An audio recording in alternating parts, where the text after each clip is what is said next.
welcome to tonight's city council meeting. At 6:03, it looks like. Clerk, please call the roll. Councilman Fair? Present. Sorry, hold on. Pulling that on. Councilman Berry? Present. Councilman Acosta? Present. Councilman Figueroa? Councilwoman Fonseca?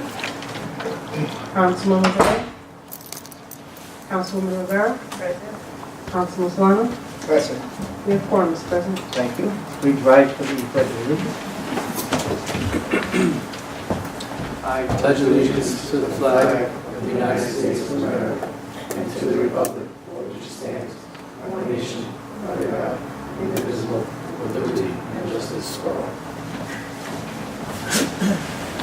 Thank you, Madam Clerk. Public comment? No.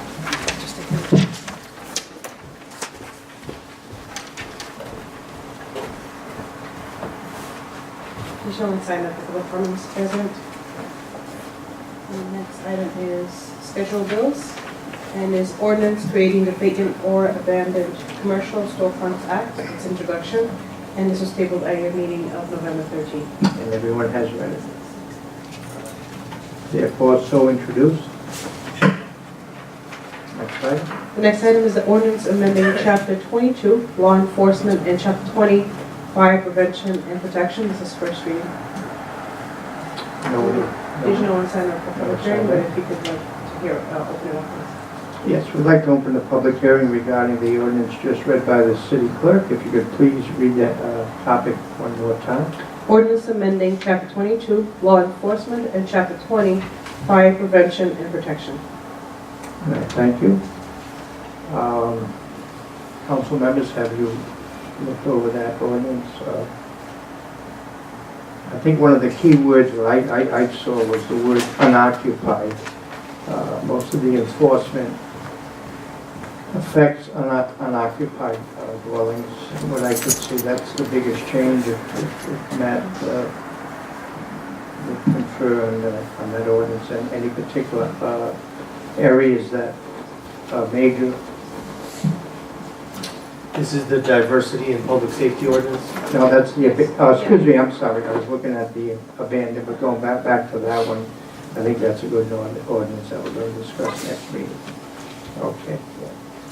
This ordinance, introduced by Councilman Solano, is the outgrowth of the police department and fire department's 2 years worth of efforts to diversify our police and fire departments based on the initial ordinance 2 years ago sponsored by Councilman Gonzalez, whereas a new point system was created, more points were given for the oral interview, and an effort was made to make our public safety departments reflect the diversity of the city.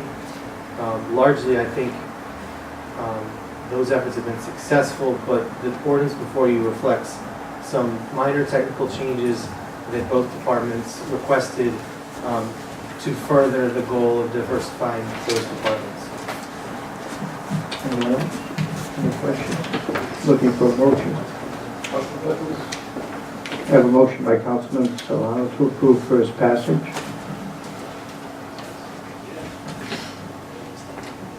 Do we have a second? Second. We have a second by Councilman Acosta. Again, any further discussion?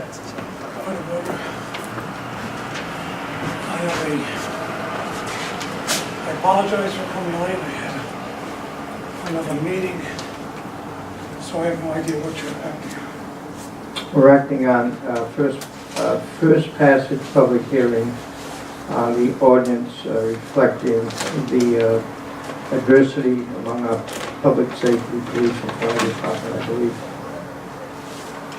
It's only a couple of minor changes. Okay. I think we struck 3 words: English, Spanish, and Portuguese. That's what I noticed. Thank you.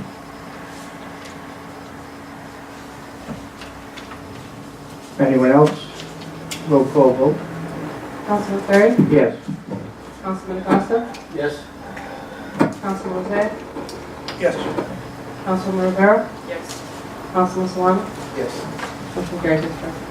Thank you.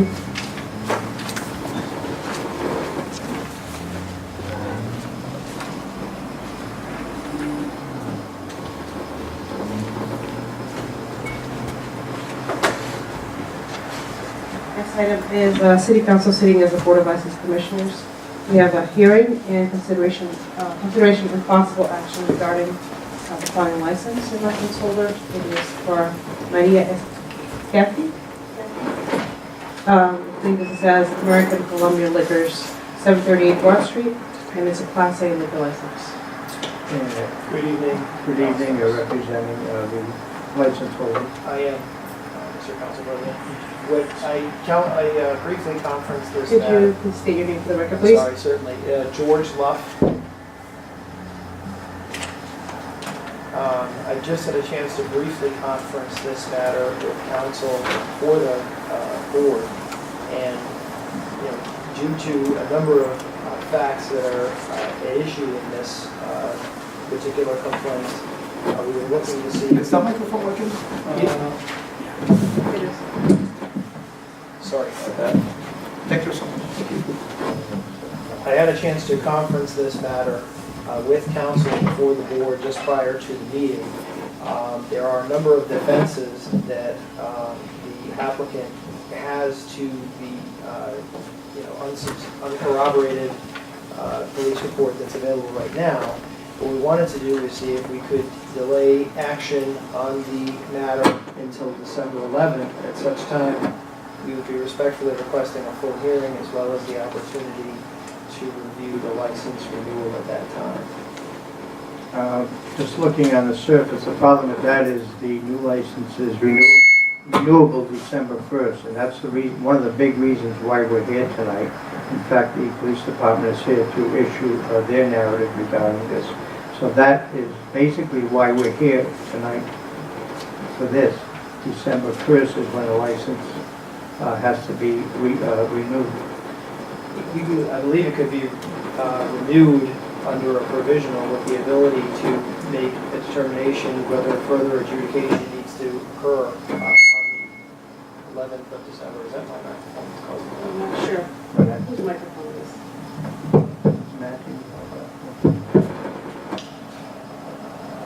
Council spoke to me and I spoke to the major, and there is no legal or police issue with continuing this matter for 2 weeks until December 11th. That would afford both the city and the newly retained council to present their cases and to have a full hearing on December 11th. Jonathan? Yeah.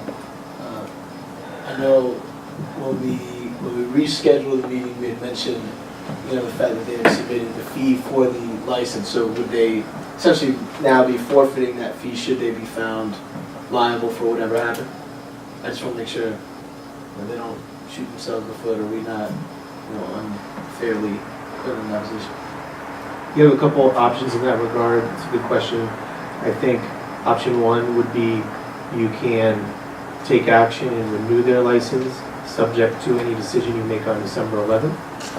Or you could, you could approve it, you could conditionally approve it, or you take no action. If you take no action, you're in effect, from December 1st to December 11th, shutting them down, which I think would probably get overturned DVR. So I would say a conditional approval or a full approval of the renewal, subject to the hearing on December 11th, would probably be the way to go. Anyone else? Mr. Chairman. Mr. Legere? Mr. Chairman, just in full disclosure, I do know the attorney. I've known him for years ago. Also, I think it's incumbent upon us, since we've delayed it, that we should approve the license. This hearing is to determine if any legal action or any type of action is necessary at a future date. I don't think the license should be closed down or not allowed to operate until we determine if there is and was a problem, if we wish to take any further action. So I would recommend that we approve the license. After any adjudication of the matter, the license can take a variety of action, dismiss it, give a warning, suspend, or revoke. So that's not taken off the table at any time in the future. We should not hold her liable prior to any adjudication of this matter. So I would recommend or move to approve the license. They are summoned to this hearing, and I've never received a copy of the summons. I would request that and any other further documentation.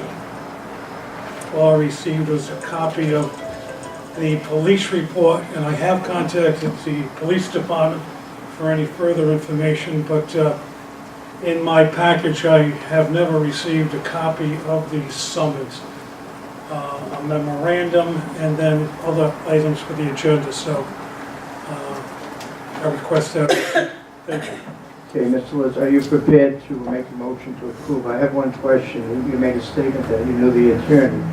Yes. Are you looking to recuse yourself because of that statement, or are you, I don't think my knowledge of the attorney, I'm just curious why you threw it No. out there, I okay? said in a matter of full disclosure, I do know the attorney, as I know many attorneys throughout the state that may come before us, so I do know the attorney.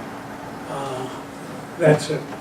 So I'm just, But it's not going to affect one way or It's the not other gonna how affect your decision. my decision, but I Okay. do recommend, or I would move to approve the license of, Pending the outcome of the outcome of the Well- hearing. I would approve the license if the hearing determines that we want to take further action. We can always do that. It doesn't stop us from taking any action. So you're making a motion to approve. I'm making a motion to approve the Class A license of American Colombian Liquors at this time. We have a motion by Mr. Lazare. Do we have a second? Second. We have a second by Mr. Solano. Under discussion.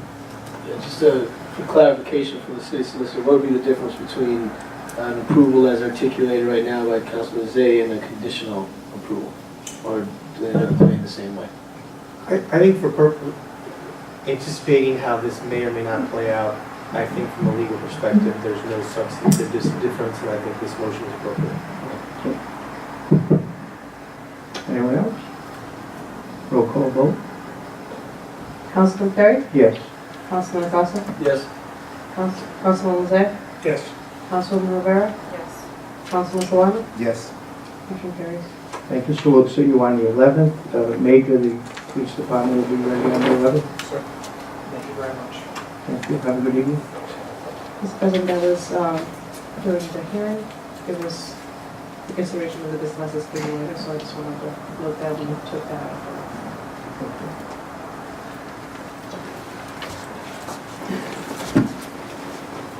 With that, the hearing is closed for the...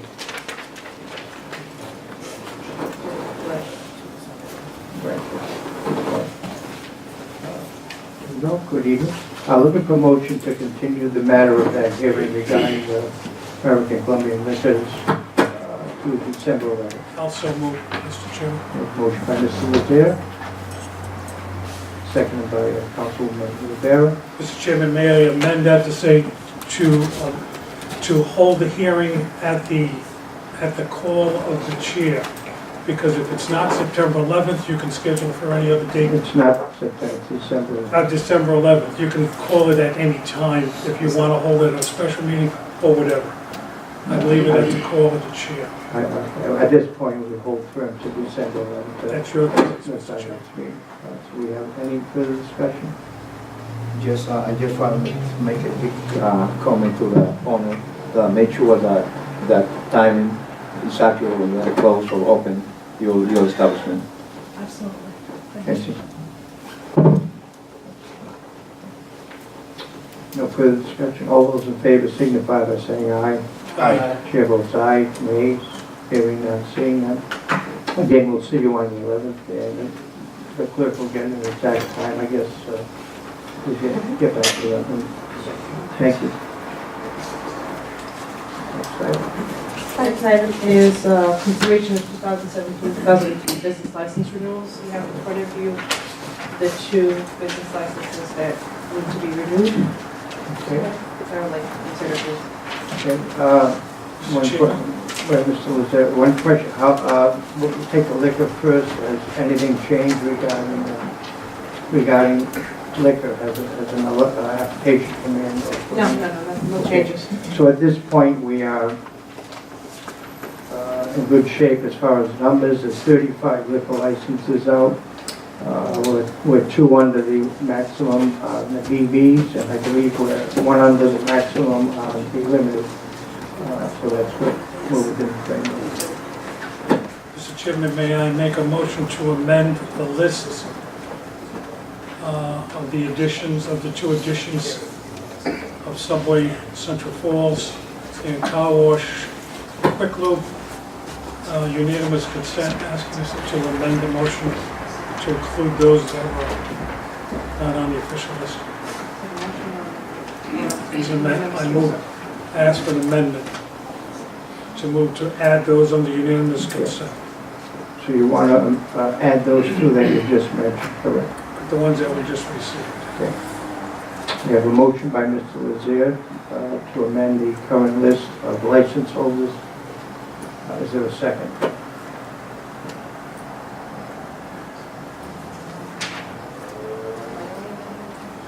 These were left off the list. The original list, we got a couple of weeks ago. Second. And a second by Councilman Acosta. Any discussion? Question, these two new ones, they were late renewals? One of them was the business did not receive by our mistake. So Our system was Okay, not sent. okay, and the other? And the other, they just did not submit on time. Okay, so I would hope that late fees were added. They will.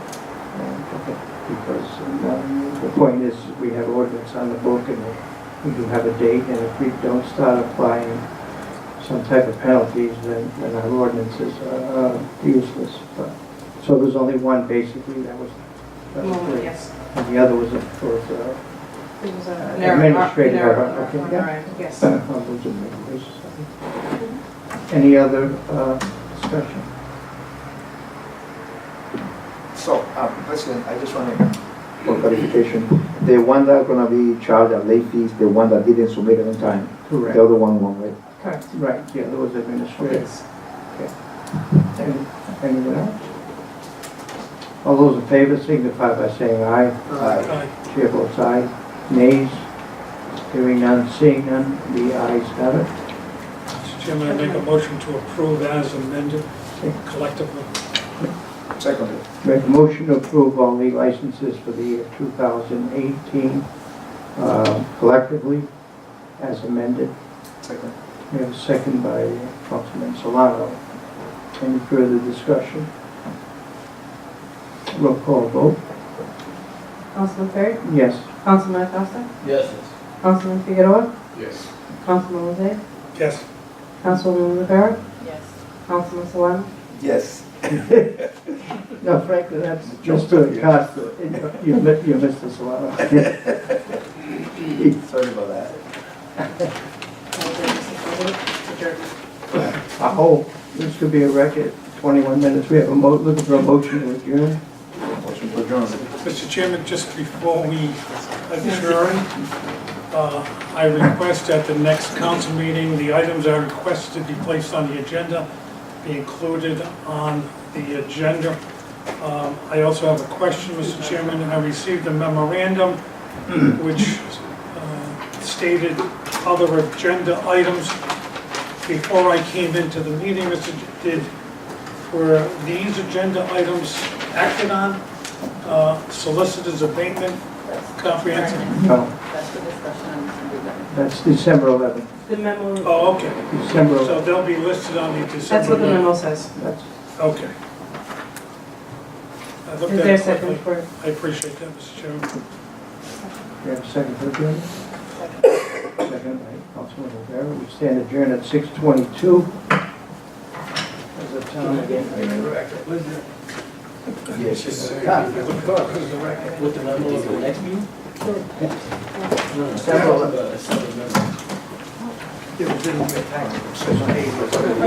Oh, I didn't get that. Yeah, so send it in the email. Members of the council, But in the body of the email, we told you what we were going to hear today and what we were going to. Mr. So Chairman, the items that were addressed, they were tabled last month, they were going to be moved for next month. I was at a meeting of the Detention Facility Corporation, they're gonna Things that were come, tabled. that we said we're gonna. they're gonna schedule a meeting to come in to give a year report and a report on what took place during the escape. They mentioned the 11th, I said to contact you, and they mentioned December also, January, so you're gonna be contacted about scheduling Yeah, wait, do you want it to at get different some meetings. project? Yeah. For me? This, Yeah, that's what he has. Richard? I thought this was gonna be longer, well, come on. I was driving like 80 miles an hour to come Body here. of the email, he got it printed, so he got it as a printed. So why would we make it too short today? And we should split. Which city does your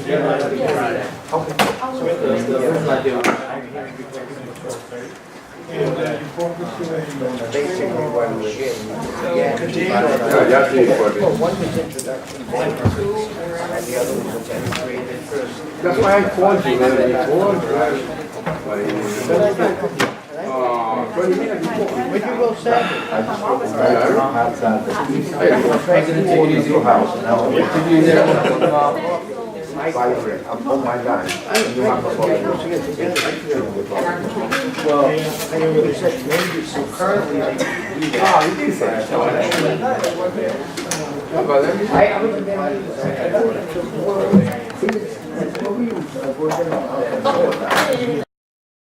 At 6:07, will the clerk please call the roll?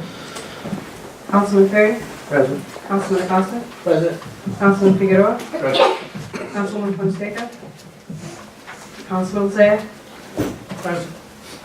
Councilman Rivera, Councilman Solano. listen, Your quorum is present. Thank you. All please rise for the pledge of allegiance.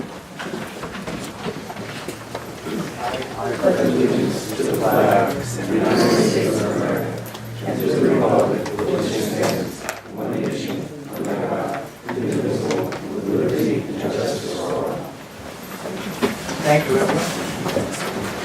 yeah. Well, actually,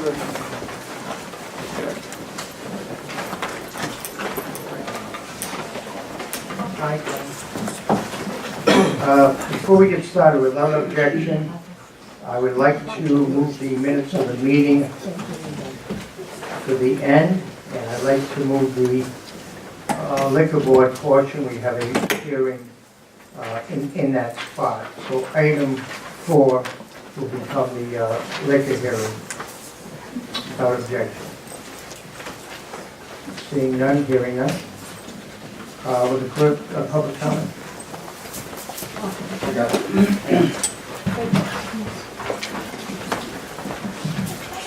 Mr. Franklin Solano.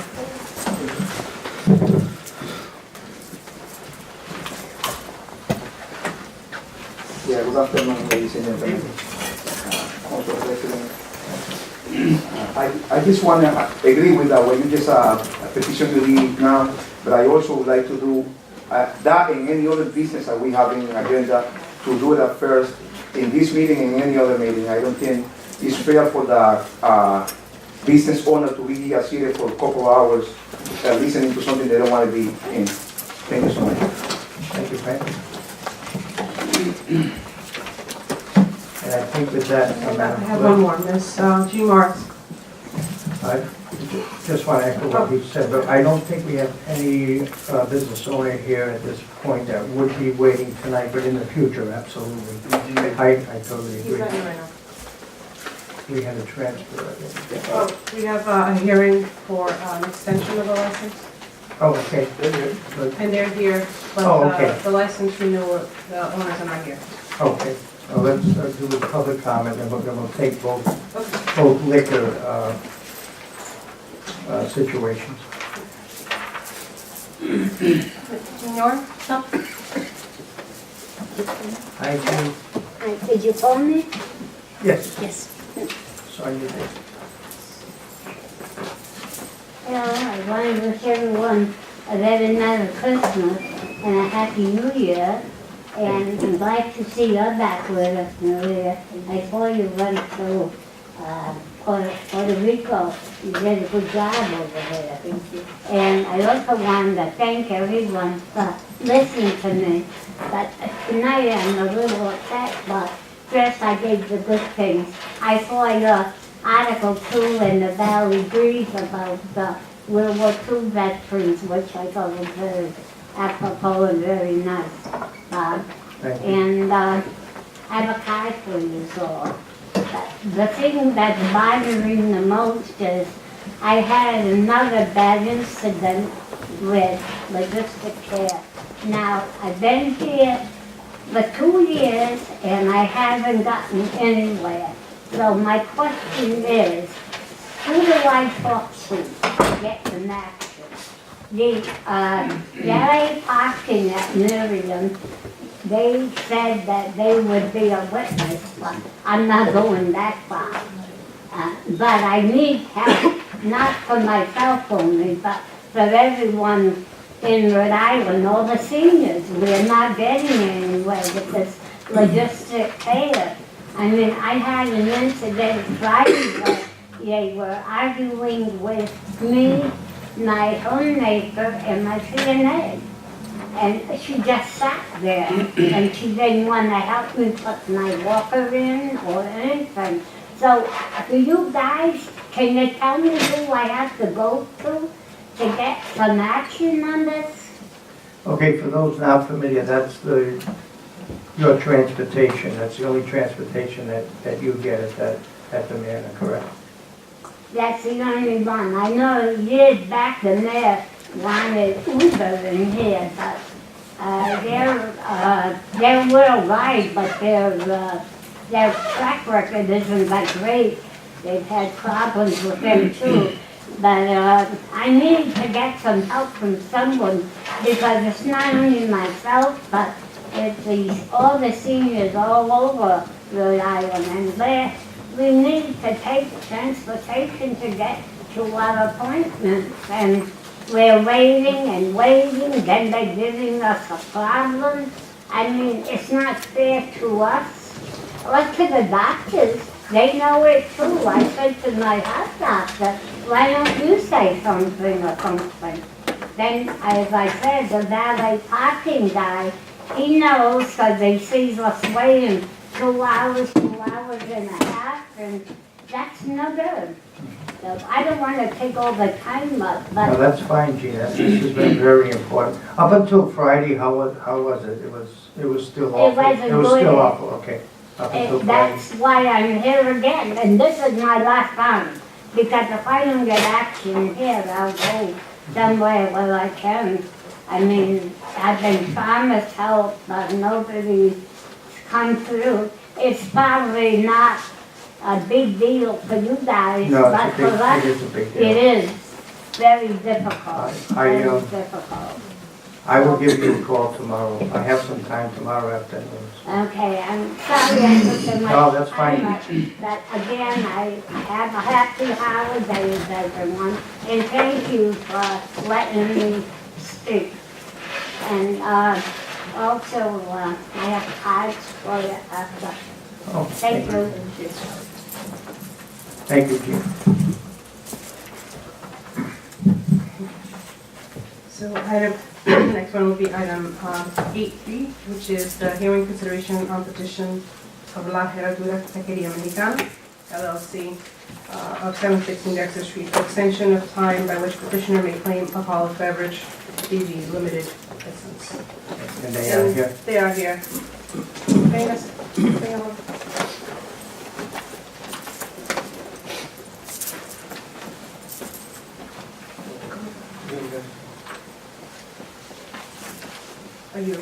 Are you going to translate? I'll help them, yeah. So, at City Clerk, what stage are they in with this application? So What this are they lacking? application was completed by the applicant to, in full. He came in front of the council approved the transfer. The final step for that transfer was a certificate of good standing from the seller. It did not come through our office within the 30-day timeframe given by the ordinance. So they're here to ask for extension going back to November 11th, which would have been the deadline by which I had to pick up the license. Okay, so what stage is that? What you're waiting for, and is that on its way? I'm sorry, I didn't say that. Everything has come in today, we have everything we need. Anyone have any questions? So everything's in order. Today it is. Anyone have any questions of the applicant? Mr. Chairman, is this a transfer of a new license? It is a transfer. It's a transfer, so you are I'm transferring transferring. over to another, yes. What type of operation is it going to be compared to what you operated? Well, it's the same. It's, he's doing, the only difference is his food. He's selling tacos, the Mexican restaurant where I was, a Venezuelan restaurant. But aside from that, it's just the same. Hours? Hours are, sorry.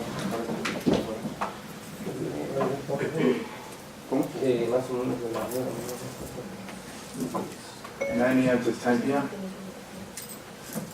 90, and if I can refresh, is there a liquor license involved with this? The hearing is for liquor license. This is So- a correct. So as I read, it's a Class BV limited liquor license, It's a but they're full here. liquor license. It's a BV, it's a B No, limited, it's sorry. not wine time. It's a B limited. It's a B limited, okay. Everything else is in order. Is there a motion? I don't. I have a motion to accept, to allow. Motion by Second. Councilman Lazare, seconded by Councilman Solano, and I think Councilman Figueroa. Oh, Councilman Acosta. Any further discussion? Hearing none, seeing none. Roll call vote? Councilman Farrer, Yes. Councilman Acosta, Yes? Councilman Figueroa, Yes. Councilman Fonseca, Yes. Councilman Lozay, Yes. Councilwoman Rivera, Yes. Councilman Solano. Yes. Motion carries, Mr. President. Thank you. Best Thank of you, luck. guys. Thank you. Best of luck. Thank you. We'll move on to the hearing now, the next hearing. This is a hearing consideration and possible action regarding defining licenses and license holders. This was continued from November 27, 2017.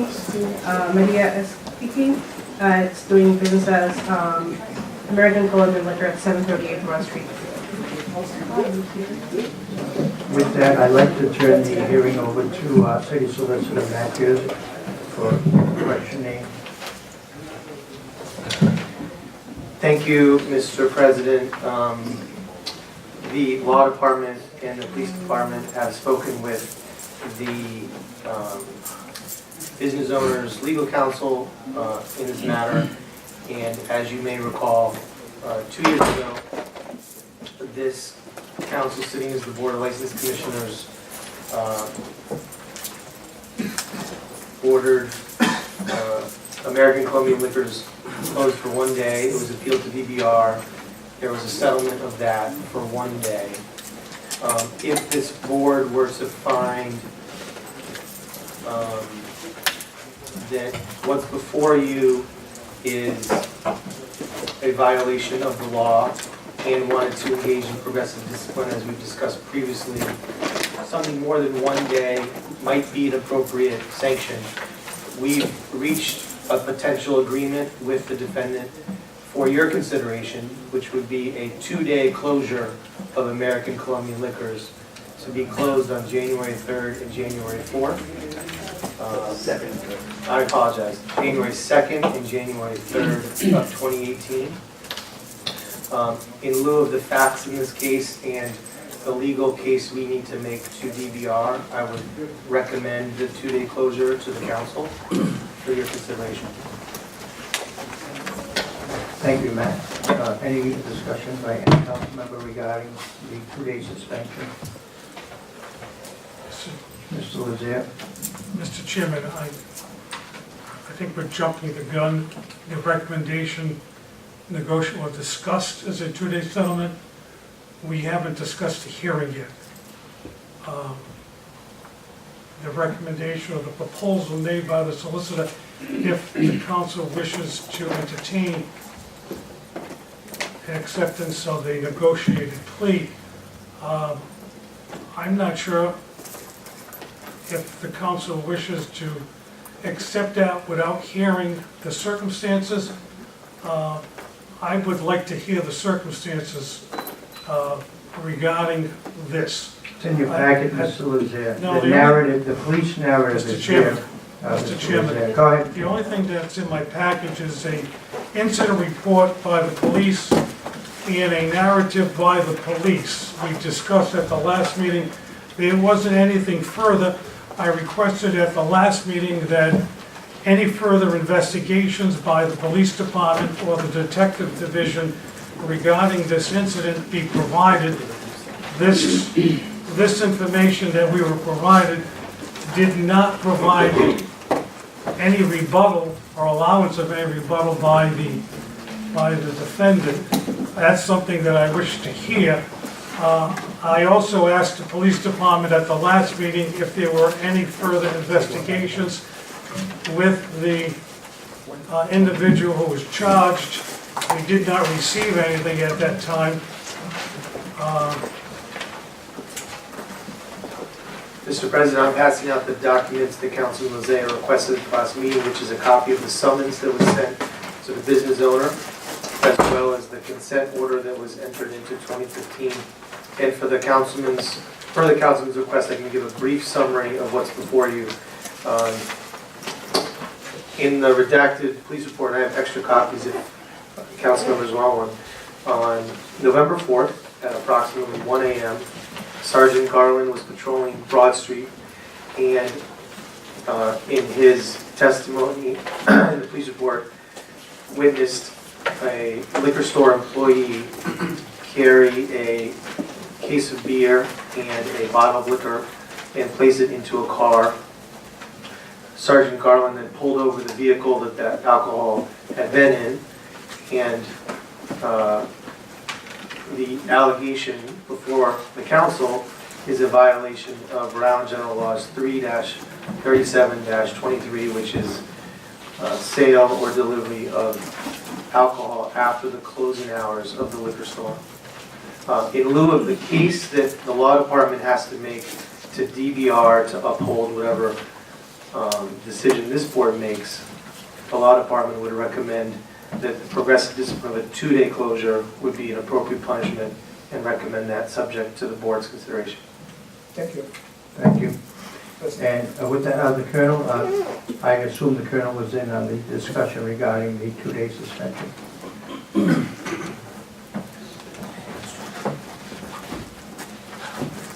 Lewandowski, Police Chief Center Boston. Yes, I was part of the discussion with the police department, and I concur that there has to be some type of progressive discipline, so the discipline has to be greater than it was the last occasion, which is in 2015.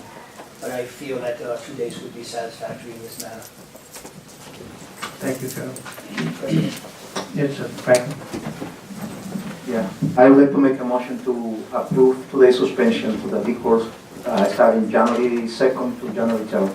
Mr. Chairman, we're still Under in, discussion, we're Mr. still- Lozere, you can talk. We have a motion on the floor. Is there we're a still in second? discussion, Mr. Chairman. We have a second. I relinquished my discussion to the solicitor. I didn't relinquish my further questions, Mr. Chairman. We are still in discussions, Mr. Chairman.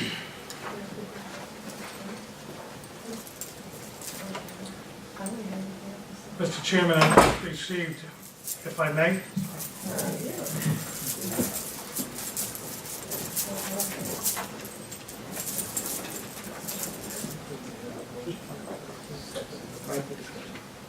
Looking for a second. I'm still in discussion, A Mr. second. Chairman. We have a second by Councilwoman Fonseca. Now under discussion. Go ahead, Mr. Lozere. Mr. Chairman, I object to the process that we are doing. We have already been given a consent order settling this matter before the liquor board even votes on it. That was previous. That was 2 years ago. That was Yes, 2 years this ago, is the 2 Mr. year. Lozere. Okay, then, 2015. then this consent order should be part of the record of what we need to discuss at this time. I still have not heard, beside the police incident report, which I asked for further questions at the last meeting until we postponed it until this meeting, of what actually transpired and what is the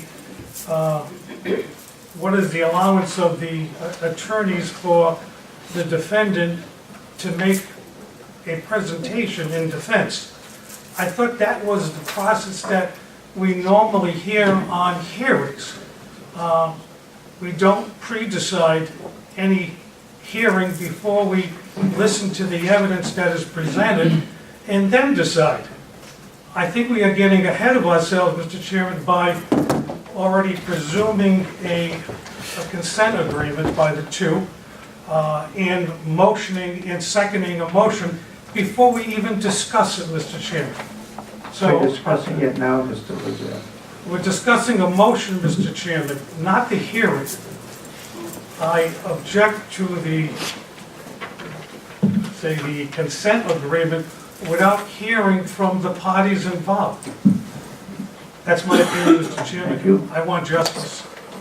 Thank you, Mr. Lazare. If you're not satisfied, vote no. And for the record, we can make note that he objects to this hearing. Mr. Accountant. Just have a question, based on your discussions with the solicitor, is this an admission of guilt on behalf of your client? The proposal would be no findings of fact and no admission. And once we get to that item in the agenda, Thank you. they'll start calling for the list. You're happy with what's transpiring at this point?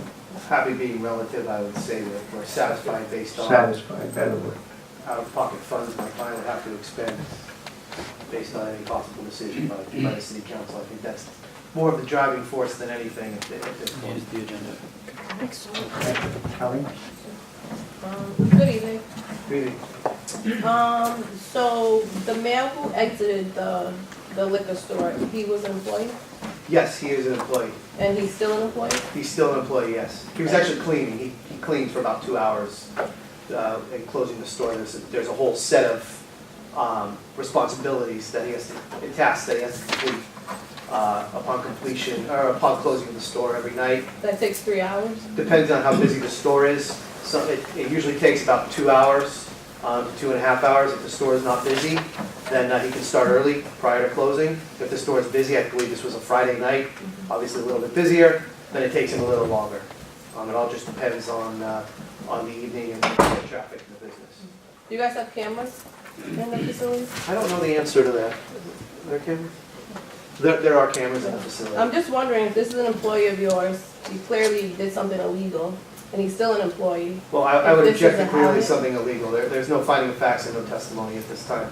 It's just a police report, which at this time would be hearsay.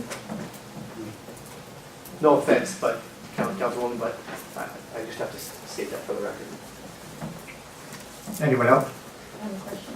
Maria? For the city solicitor, why do we have to wait until January for the 2 days? Why can't it be before?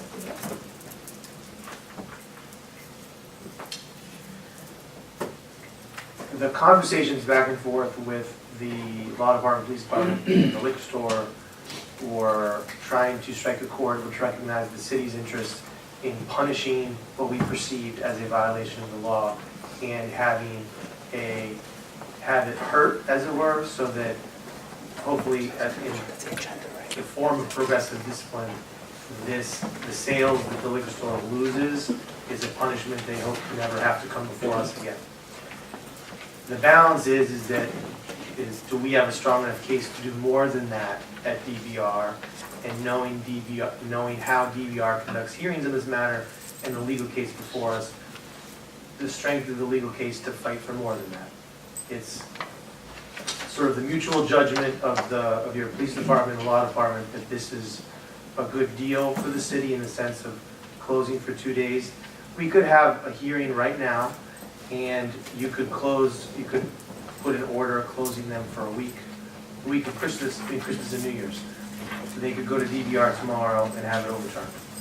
And so it's a balance between what do we think, how strong is our legal case, how bad is bad of what actually happened, and what is the likelihood of success at DVR.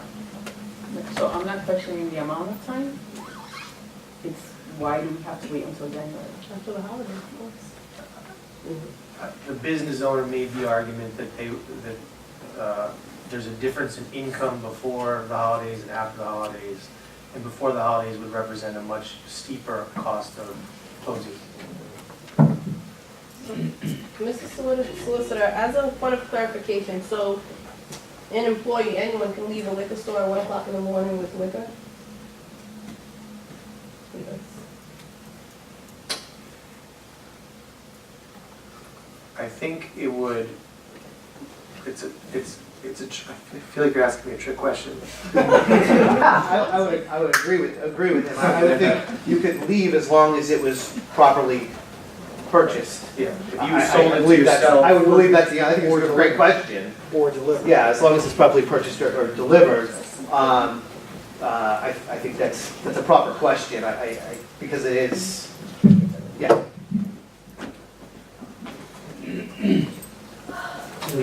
My question is also for the solicitor. Because this is not an admission of guilt, this is essentially kind of agreement on you guys will take this punishment. If there were a future incident, would you be allowed to bring this to the DVR? Because my assumption is no. What I could bring to the DVR, if there's another incident, is the progressive discipline that the city has entered into with the establishment. Because there's no findings of fact, there will be no facts on which the hearing officer could say, I wonder why they had that 2-day suspension. But the hearing officer does these cases every day and can, I would assume, even though the facts would not be before her, she would see a history of progressive discipline. So from my perspective, if the goal is progressive discipline and if this business continues to do bad things, this puts this council on a path to either long-term suspension or closure.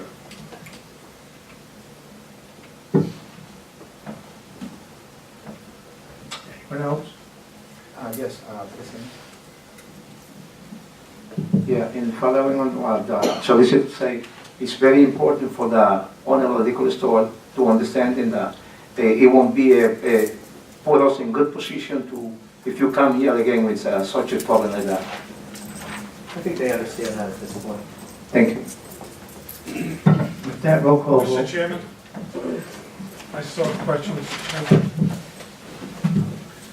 Mr. Chairman, I know that the solicitor has met with the council, from our understanding here tonight, to negotiate a settlement prior to our meeting. I would like to ask a question. Has there been any, to the police chief, has there been any further investigation in this matter to determine the facts? All we have is the incident report at the last meeting. I did speak to Major Bazakowski about doing further investigation. Has there been any further investigation into the facts besides, other than just the basic incident report? There's been no violations since then. The investigation is concluded. We saw it transpire right in front of the eyes of the officer. There was no further investigation to take place. There had been no further violations since that incident. Chief, I just want to go on the record and keep in mind that we don't really keep a very close eye on the liquor stores normally. We focus most of our time on the weekends on the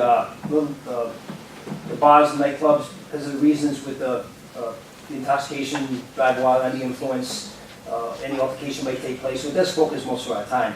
So for something to come before us to be noticeable from a liquor store, there has to be something pretty egregious that happened right in front of us. And which in this case, I believe there was. We also saw something take place that was questionable. We pulled the vehicle over. We saw that alcohol came from the establishment, was transported to somebody, which is in violation of the law. And that concluded the investigation. There was nothing further for us to do at that point in time. Chief, my interest at the last meeting was to determine what exactly took place. We understand from the report that liquor was transported from the liquor store by an individual who worked there to an automobile outside, That automobile left the police department, followed that automobile and stopped that automobile and determined that was the same liquor they surmised after they stopped it from the liquor store. Did they interview the individual who worked at the liquor store? My question was at the last For the meeting. information that you already have, was to have a hearing and have the officer testify. That's one of the reasons why I thought we were doing it tonight, that, and And my, a accord was struck between the solicitor and the attorneys for the business, which is common in place in any type of hearing. To forego the hearing and have a plea agreement, and that's like the issue that's being struck, and you're gonna have a hearing tonight. The decision has already been made. It's up to the council to determine now whether they're going to agree with that. I understand your point, Chief. Without a hearing, there's no further information I can provide to you unless there's a hearing. But was there further information uncovered? There's nothing else to uncover. The information you have provided to you, you obviously can give testimony on that information firsthand, other than the council said, this is hearsay. But the only way to clarify any more is to have him testify at a hearing. Correct. Everything Now- else has been provided. There is nothing else to uncover. The only other things to uncover is the information from the attorneys representing American Colombians of who is Gregory Blanchard, what did he do? Did he make a sale of liquor that was transported outside? What were the circumstances? Council was there, that would require a hearing. That's right, and that's what I thought this hearing was, and that's why I am objecting to hearing last minute that that this liquor department or the solicitor has already come to a plea agreement prior to our knowledge and presented at this meeting. I wanted to address that with the attorney and allow the attorney to make a presentation. If the attorney representing American Colombians does not want to, then that's their decision. But I only asked at the last meeting, and I asked. I might surmise that that agreement's already been taking place, that they are not going to defend the case because an agreement's already been made. This is a court has already been struck. I will hear that from them. But I did ask Major Bazikowski if there was any further investigations to keep us apprised, which I thought we were going to be getting, which we did not get. But I will turn to the attorney regarding your plea agreement. Is this your final plea agreement? Is there any other extenuating circumstances that you wish to present? Because I was waiting to hear more facts. Councilperson Lizia, we had a chance to conference this matter before the hearing tonight, and we took a look at the history associated with the client and previous involvement of the city with this particular property and this particular business. We had a chance to discuss the strengths and weaknesses of the proposed testimony that was going to be described at a hearing in the matter. And we had an opportunity, looking at both the case in chief before the hearing, if we have a full hearing tonight, the testimony that we adduced here, along with any potential appeal, go before the proper business regulation, assuming for the sake of argument that the decision tonight would have been not any business's overall financial best interest. And it's a balancing act. We're trying to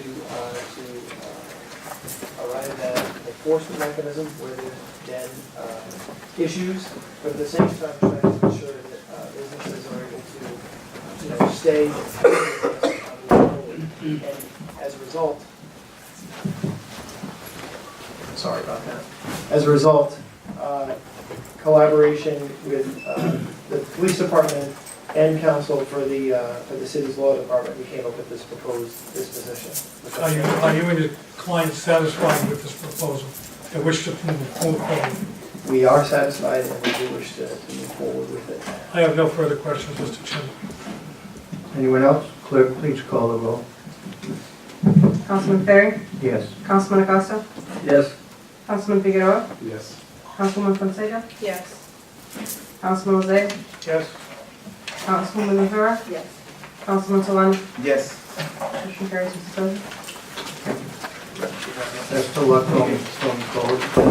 Happy holidays. Next item on your agenda, Mr. President, is executive communications, so we have none.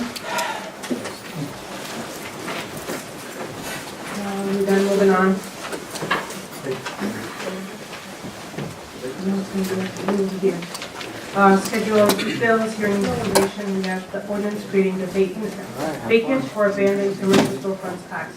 It is first reading and public hearing, and I'll go try to do on the side. Abandoned storefront? I'll just take them off because they're all coming up. Anyone that has any of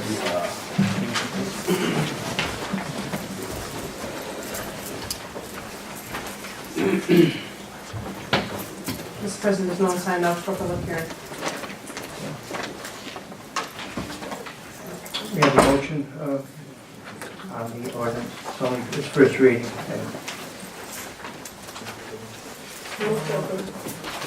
And we have a motion by Councilman Fonseca. Second. Second by Councilman Solano. Any discussion? Yes, Mr. Chairman. Mr. Rosales? Mr. Chairman, is it my understanding that this is a brand new ordinance? Yes. Commercial only now, it's not abandoned building. Correct. Is this ordinance modeled after another community, Mr. Chairman? I assume so. Absolutely. Thank you, Mr. President. Councilman Lizea, this ordinance came about after the nuisance task force received several complaints about commercial businesses on Broad Street and Dexter Street and Washington Street.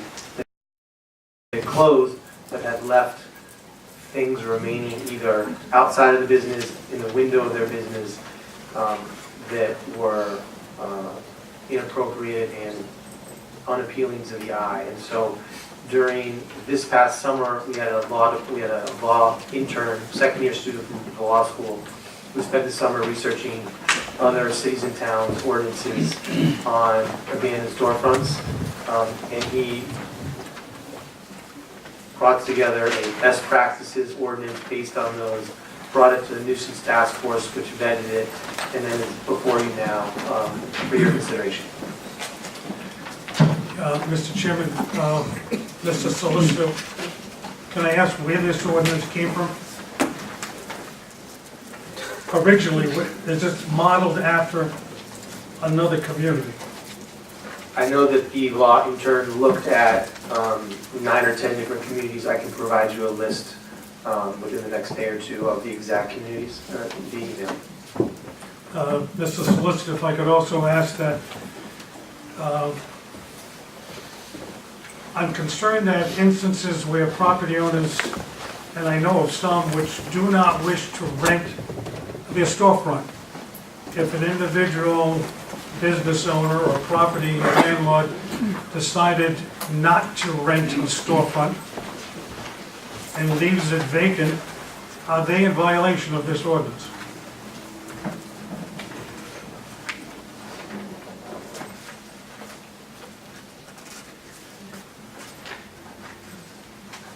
I do not believe that in that scenario there'd be a violation. If an individual left the storefront unoccupied for more than 30 days, if it's locked, safe, meeting all the codes, and is not rented, then that property owner should not be concerned that they would be found in violation of this commercial storefront violation, which would entertain a fine of $500 for each response to any city agency at the vacant or abandoned commercial storefront, which results in any arrest, discovery of criminal activity, or the execution of a search warrant, the discovery of any code violations or emergency assistance rendered by the Central Falls Fire Department. I just do not want to see a property owner, we're supposed to be a business-friendly community,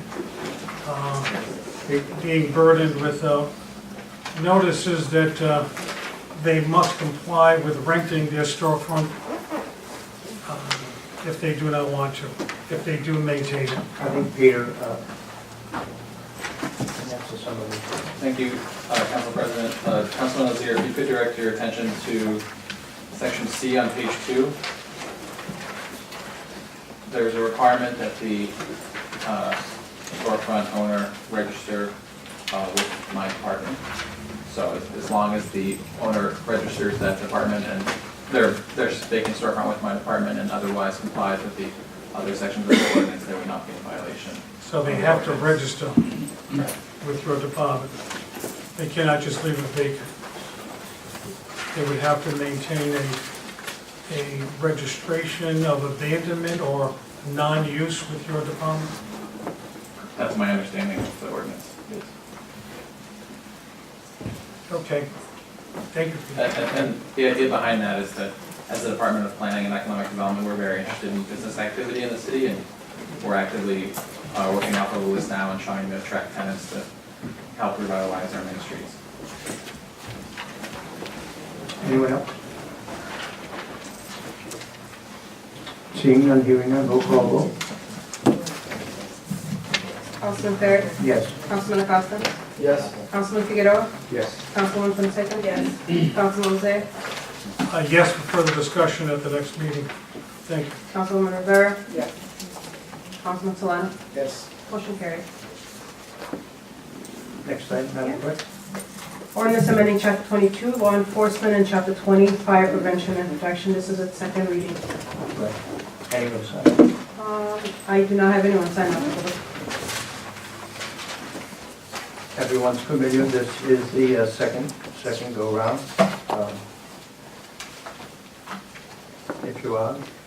Motion to approve the ordinance on public safety, diversity, and central falls. A motion by Councilman Acosta, seconded by Councilman Figueroa, to approve the second reading and passage of said ordinance. Any discussion? Mr. Lozay? Yes, Mr. Chairman, thank you.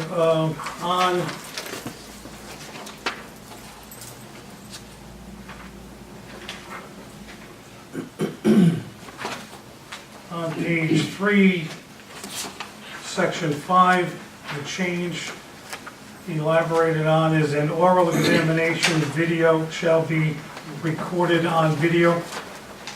All oral examinations for positions, I would assume police and fire, would be videotaped. Does that comply with the individual rights?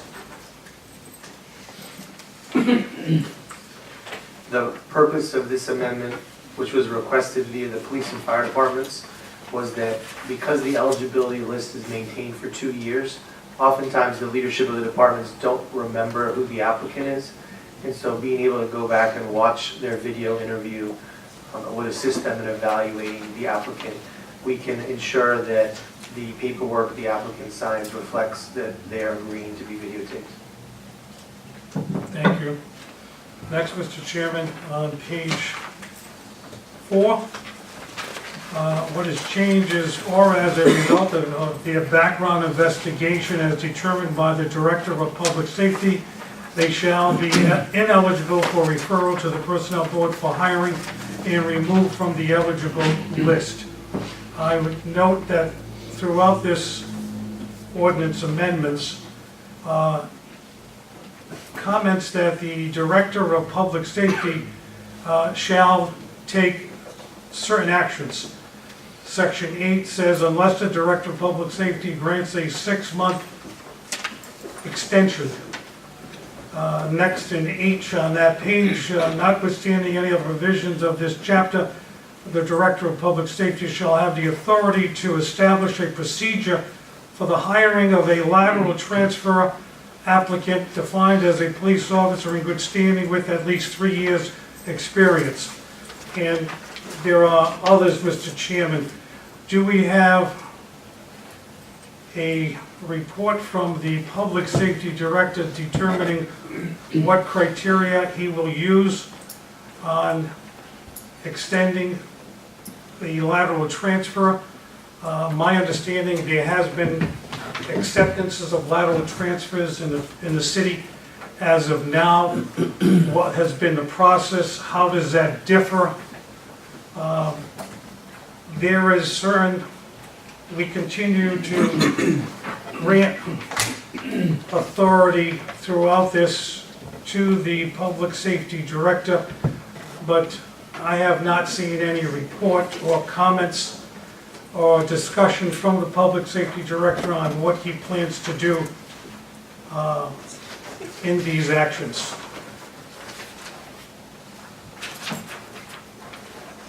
Do we have anything, Mr. Chairman? Mr. President, I realize that Colonel Mendoza left, so I can simply inform the council that the working group that worked with then Councilman Gonzalez in drafting this ordinance was the police colonel, the police major, the fire chief, the fire deputy chief, and the respective union presidents for both police and fire. After about 2 years of using the ordinance, that group came back together, this time with Councilman Solano and his assistants. And these minor technical changes reflect the desire of the police and fire officials to better promote the goal of diversity. The lateral hires in particular was a technical error that we realized in passing the last ordinance, that we were eliminating the ability to do lateral transfers. As Councilman Hosea pointed out, we've done that frequently in the past, and so this retains that authority that previously wasn't in existence before. It was unintentionally removed.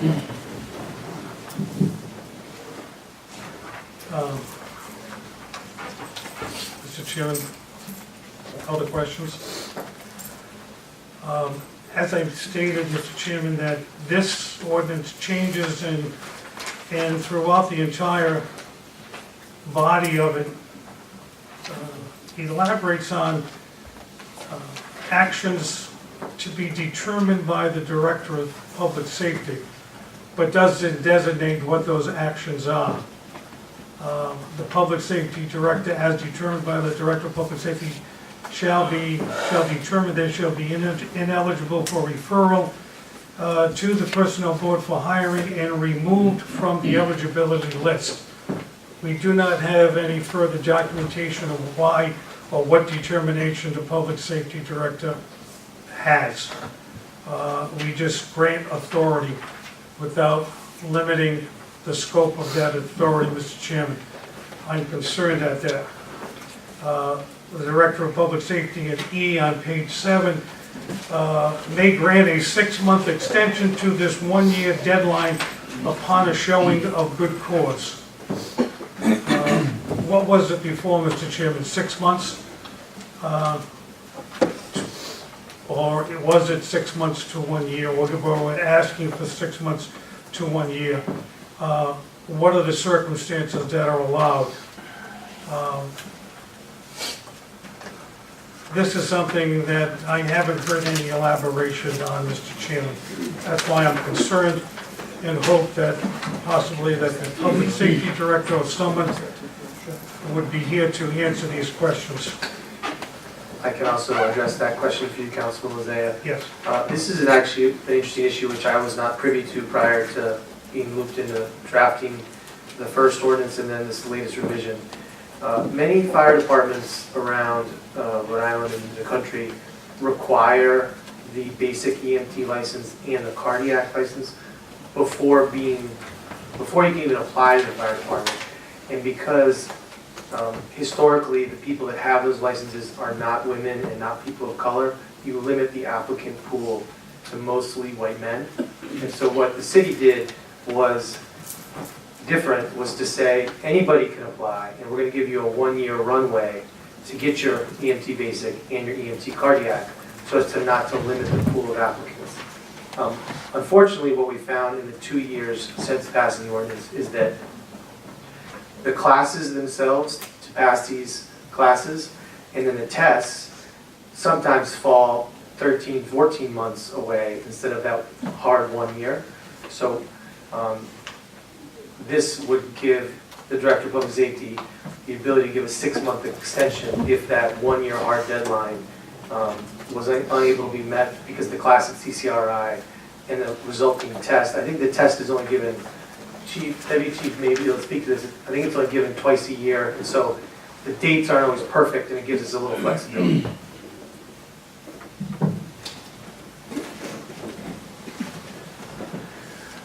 So at this, Good evening, Keith Sullivan, Deputy Fire Chief. You have a question? you were going to elaborate on what you said. Yeah, when we hire somebody, it's not like we hire exactly on January 1st. So the EMT classes are scheduled periodically, depending on what school we send them to. Also, the fire academy is in the same situation. So if we're hiring somebody, we can't send them for 2 months to a fire academy, and all the classes that they need require at least a year of training. And we've been falling short, and it's after investing all this time and funding into these employees, they're in danger of losing their job based on a time frame, which they really had no control over. So, working with Councilman here, we've decided to extend it 6 months, because some people will get on with an EMT, so they don't need a year of training. That takes 6 months off their training. So they would be better to complete everything within a year's time. So actually, we're granting a 6-month Probation, basically. after 1 year. So it's Correct. a year and a half, Correct, technically, correct. not 6 months. Well, it's 6 months, it's already a year into the, Right. We're granting, it's already been granted a year, yeah, so you're extending that year to an additional 6 months. So you're extending that time period 18 months instead of 12 months. correct. What is Just the? because the curriculum has changed, especially, when I got on, I didn't have my EMT neither, and the city sent me. So I had that time frame, and then it changed. Now we're back to the cardiac course is particularly hard, and it's long, so that's why we're falling short. Deputy, I know, going back years ago when I was mayor, we put minimum requirements. The minimum requirements now, I believe, maybe still an associate degree, an EMT certificate. Well, could you tell us what the minimum requirements are presently before any changes? For any changes, like I said, when I got on, it was nothing. You needed a high school education. Then we went to... Yeah, we upgraded it. Then we went to an EMT, and now we're back to just a high school education. So we're reducing the requirements and allowing 18 months for people to gain the minimum requirements. I don't look at it as we're reducing the requirement. I think we're giving more people, especially women and like was mentioned, minorities a chance. Because a lot of people don't know that they want to be a firefighter until it comes out in the paper. And with the fire agility test that they only run twice a year, and again, the schools, people, if they're not prepared and didn't know they were a firefighter, we're eliminating all them people. And I have to say, we've got some great people from this hiring process. My comments is not that we have a set of minimum requirements. We're changing those minimum requirements to reduce it back to a high school diploma, and then allow people a year and a half to gain the changed, updated requirements. I guess you could put it that way. But again, we've also added the cardiac level, which has taken longer. Isn't the cardiac level also required to be on the rescue? Yes, They have to have the cardiac level. that's correct. I did serve on the fire department and on the rescue during my college years in 1970, so that was a requirement then. The EMT solely, then it was upgraded to the cardiac level. So it's not a new requirement, it's something that they have to maintain or attain Yeah, after they it's fairly new. I think we've only been at a cardiac level for around 10 years. Yes. Thank you. So let's move on, Mr. Lazier. This is a win-win ordinance. This is a positive ordinance. I think there's no need of going back. This is a positive ordinance. With that, roll call vote if no one else. Yeah, Oh, yeah, sorry, Franklin. I just want to mention, Mr. President, that the reason I sponsored this ordinance is because we represent the demography of Central Falls. We are giving the opportunity to minority and women to have the same opportunity other population has. Absolutely. Thank you. It's a positive, and thank you for your work, Franklin. A roll call vote? Councilman Perry? Yes, thank you, Mr. Sullivan. Councilman Acosta? Yes. Councilman Figueroa? Yes. Councilwoman Fonseca? Yes. Councilman Jose? Mr. Chairman, I think there is more work necessary on this. We're reducing our requirements.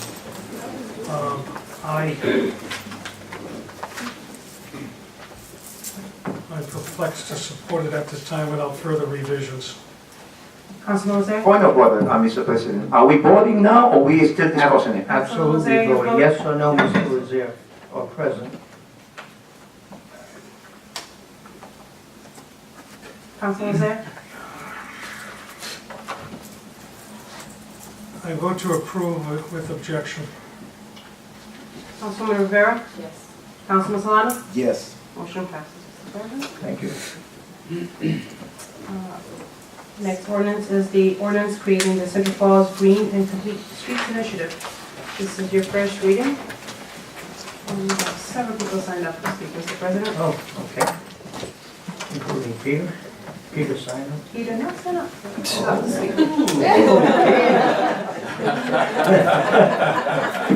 Peter? Oh, no.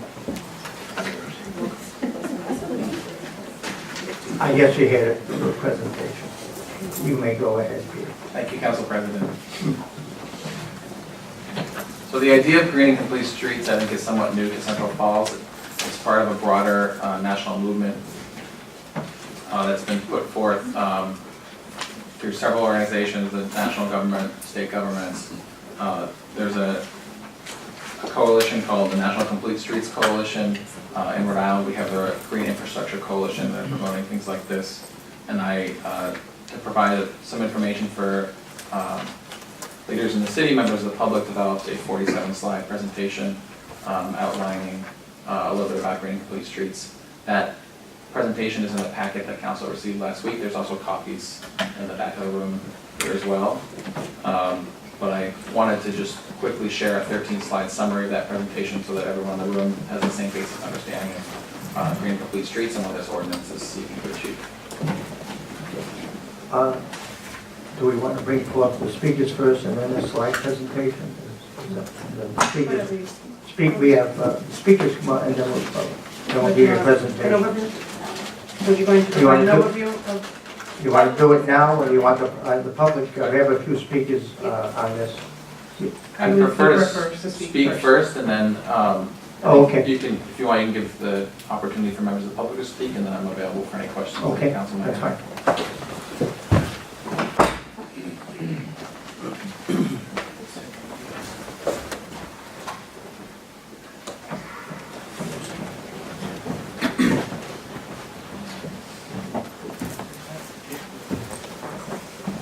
So if we jump right to the second slide, it's a photo of a typical complete street.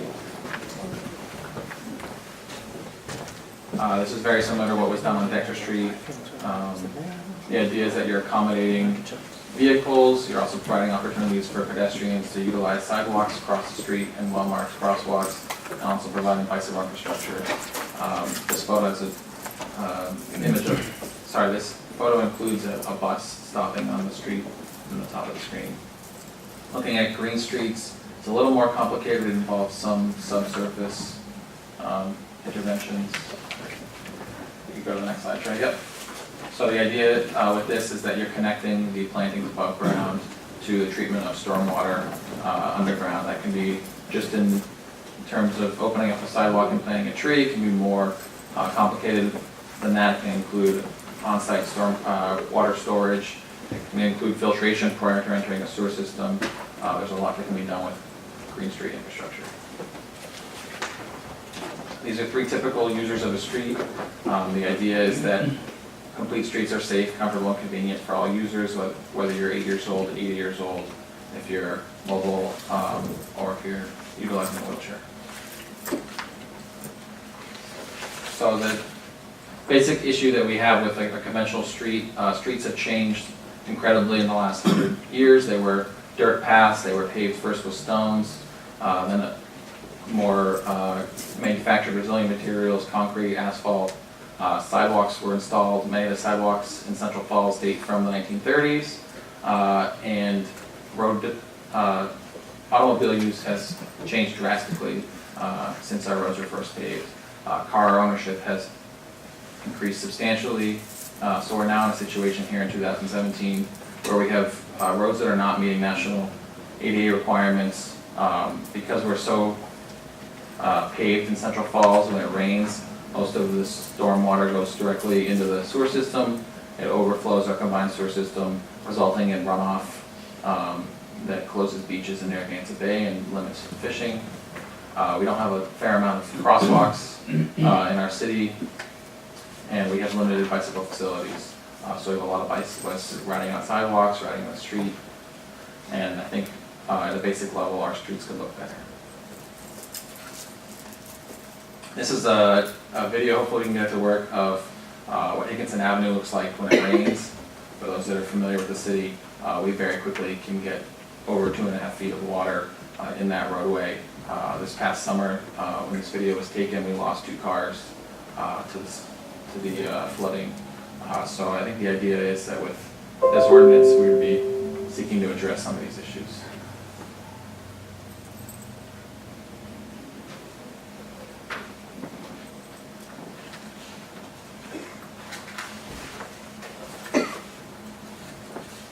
I think everyone gets the idea. I can send around a link for people to look at after the meeting. So why are we doing this? What are the benefits of green complete streets? Number one, we're reducing vehicle speeds. If you have a vehicle traveling 20 miles an hour and it strikes a pedestrian, there's a 90% chance of survival. If you have a vehicle traveling 40 miles an hour that strikes a pedestrian, there's a 90% chance of fatality.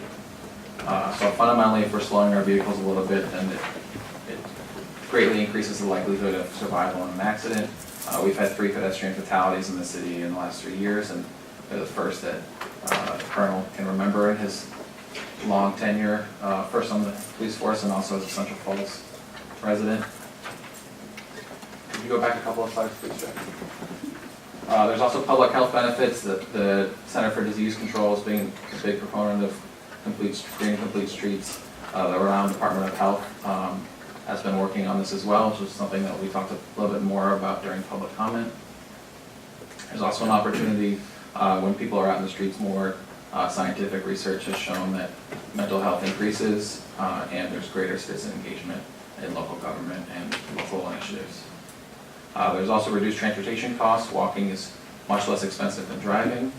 And also the presence of street trees reduces the urban heat island effect quite dramatically, up to 10 degrees in the summer on a hot day, which can reduce air conditioning costs. Studies have also shown, and there's more information in the longer presentation about the business benefit for having a well-designed green complete street. Certainly in the last 20 years, we've seen a trend towards retail investment in walkable areas that are well landscaped. And that's the hope with this ordinance, that we'll be seeing more of that and more economic investment in the city. So what does this look like? We can jump right to the next slide. This is a rendering that we had done for Broad Street. There's a major Rhode Island Department of Transportation investment coming in the next couple of years to repave this street. You'll see narrow travel lanes that will slow vehicles. There's more striping to identify alternative travel lanes, crosswalks, etc. There's street trees that help frame the street. They also provide opportunity for stormwater collection. There's mode separation. The idea is that you're separating vehicles, motor vehicles from bicycles, and both of those from pedestrians. And also the intent is that as we're making these changes, that there's more intense community engagement and we're building consensus around the right intervention.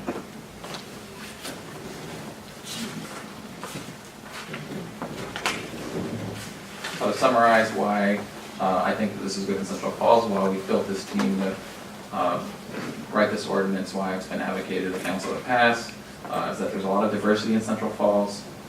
With our density, there's a lot of people out in the streets, and we have our two major recreations on the outskirts of the city, further away from where people live. We also have limited transport in our school system, so every afternoon you see children walking to our recreation areas.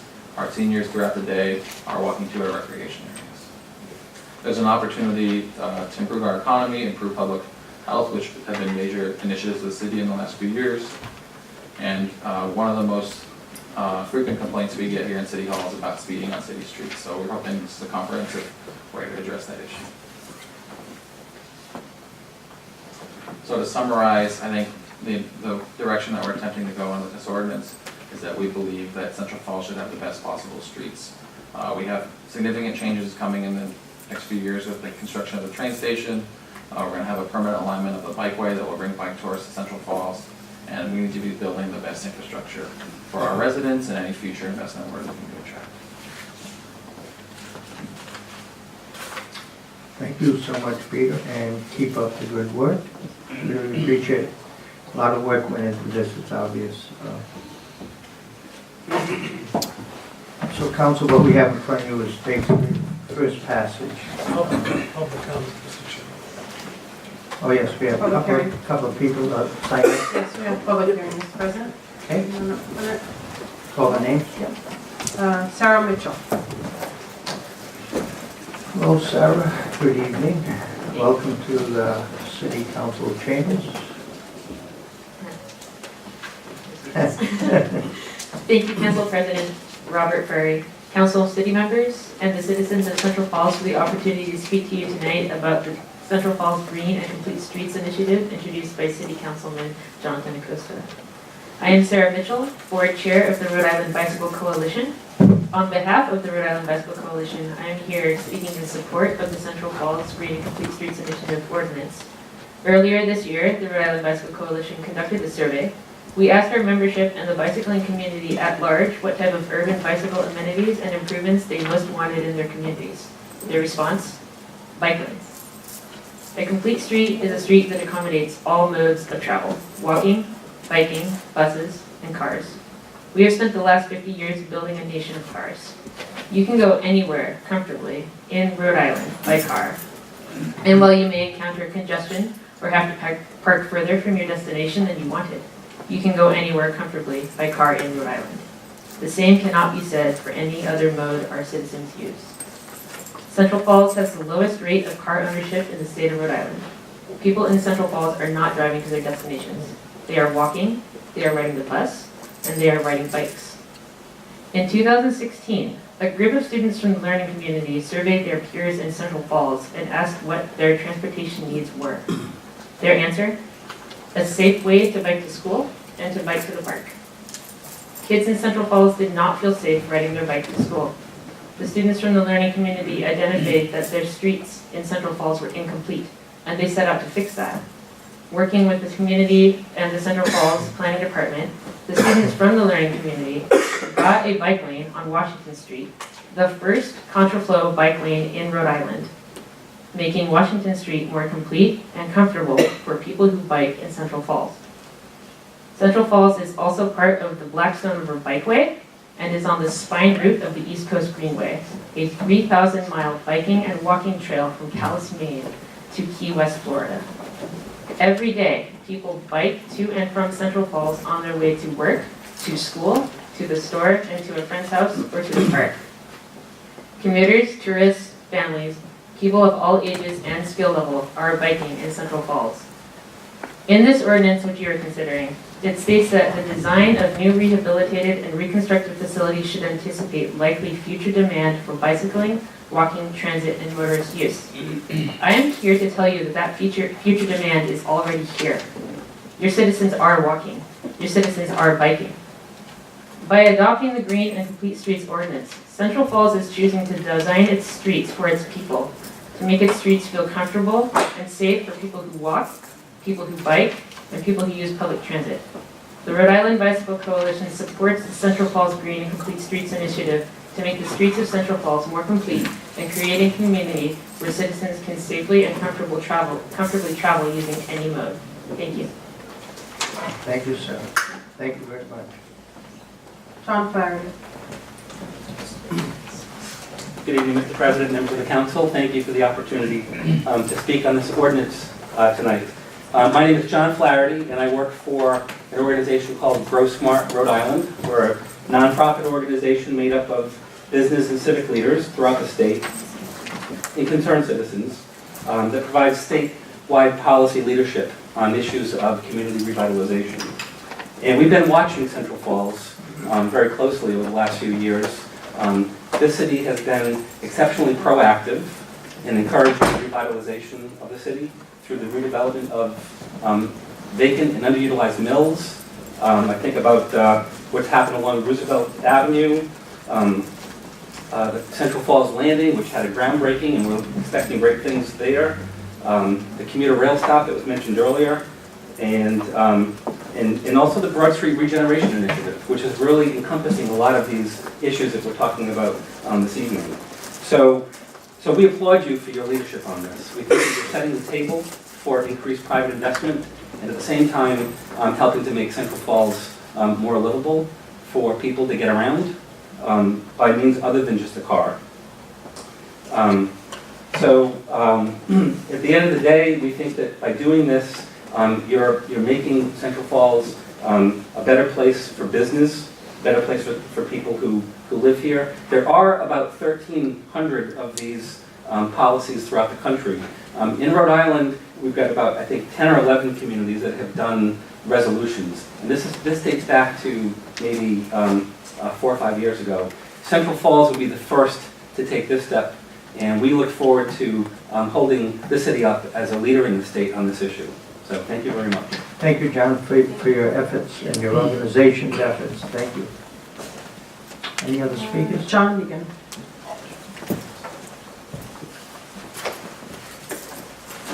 Hi, John. My name is John. I'm an avid cyclist who regularly travels through Central Falls and uses the Paxton Valley Bikeway. I'd just like to echo the support for this initiative from the public standpoint. That's all. Thank you. Thank you for being here tonight. Harry Zaslow. Fixing sidewalk, whenever we fix the street isn't in this ordinance. Thank you, City Council, for hearing me. My name is Harry Zaslow. I represent the Pawtucket Central Falls Health Equity Zone. I work for Local Initiative Support Corporation. We are a nonprofit community development intermediary. We have invested over $300 million in the state of Rhode Island, which has leveraged another almost $2 billion worth of investment. That includes about $36 million worth of investment in Pawtucket and Central Falls.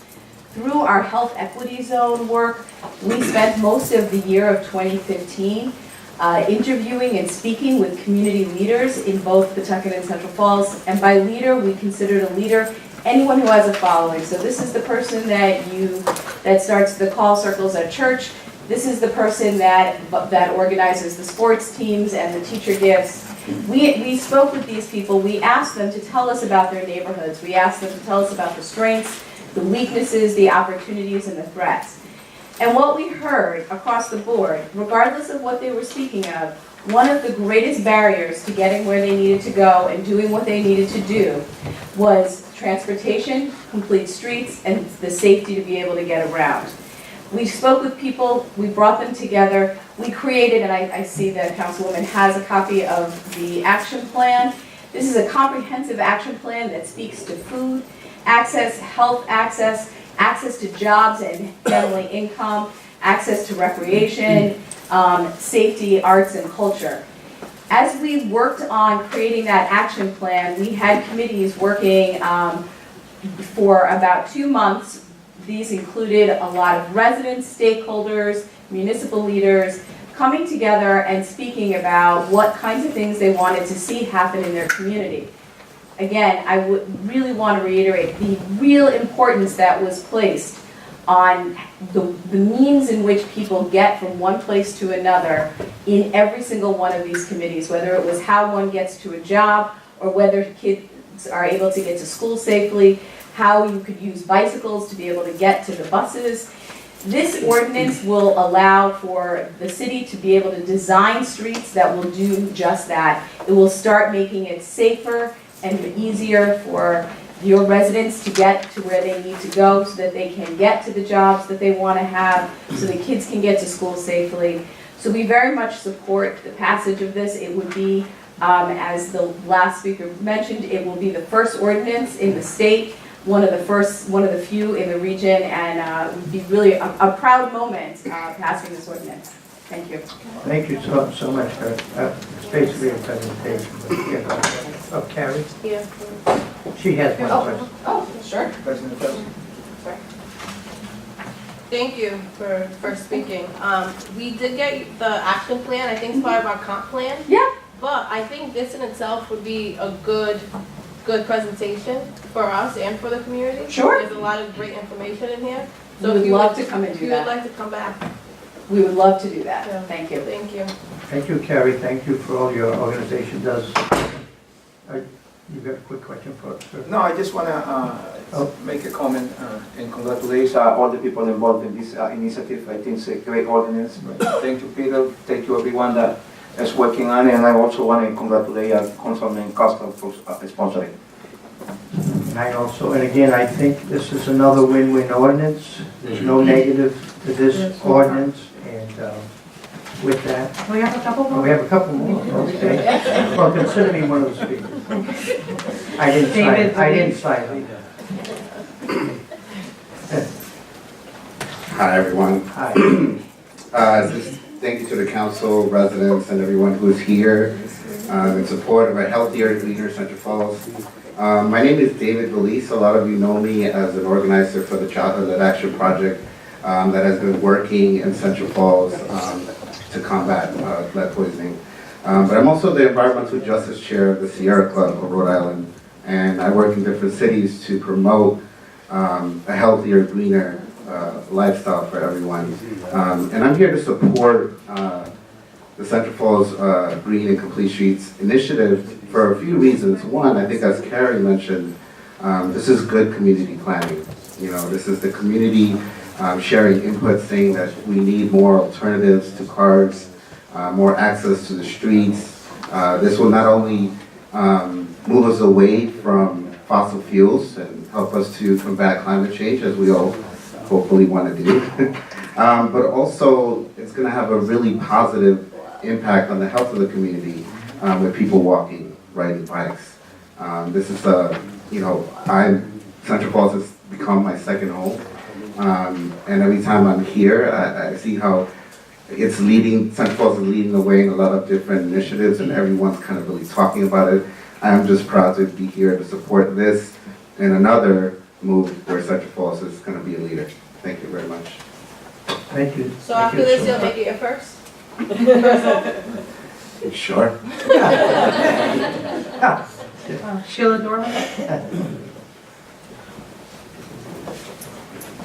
Thank you, Mr. President. Thank you, Councilman, for your leadership on this issue. I'm Sheila Dormady. I am the Urban Environmental Program Manager for the Nature Conservancy in Rhode Island. I am also here in the context as the Policy Committee Chair for the Green Infrastructure Coalition. I don't need to reiterate points that have been made by others, but we are another group of people who have been talking with residents in Central Falls about what kind of improvements they want to see in an environmental context. And we heard the same things that others have heard from you, that folks are very concerned when they're walking on streets, that they don't feel safe when they're walking and when they're biking. They want to make sure that all the streets are safe for all modes of transportation. The Green Infrastructure Coalition reviewed this ordinance. It's some 40 organizations from around the state, businesses, environmental groups, city employees and state agency employees, and we all strongly support this ordinance too. We really appreciate your leadership, and I think integrating the environmental improvements that you're talking about in this ordinance is really going to be a model for other communities around the state. So thank you for taking the time on this tonight. Thank you. Thank you for your patience. Mike Eng?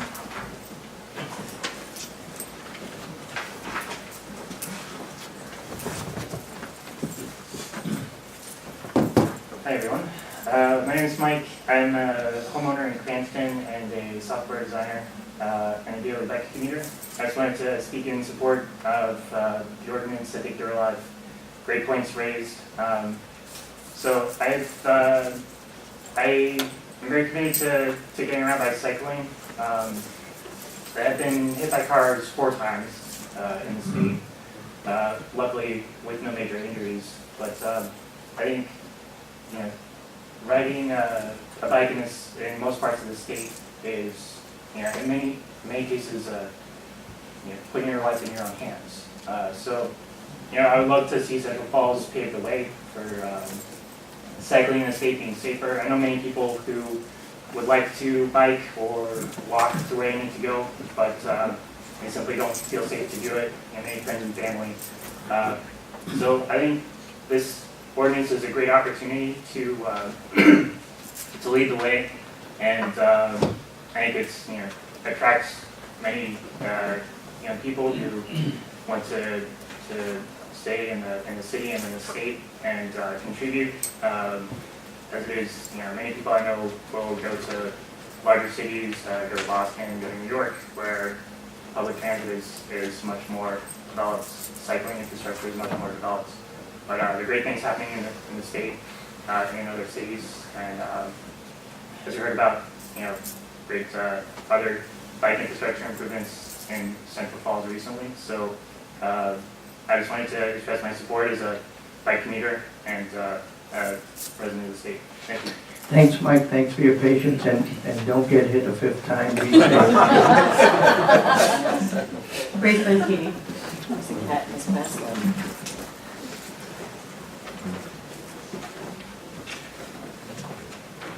Good evening.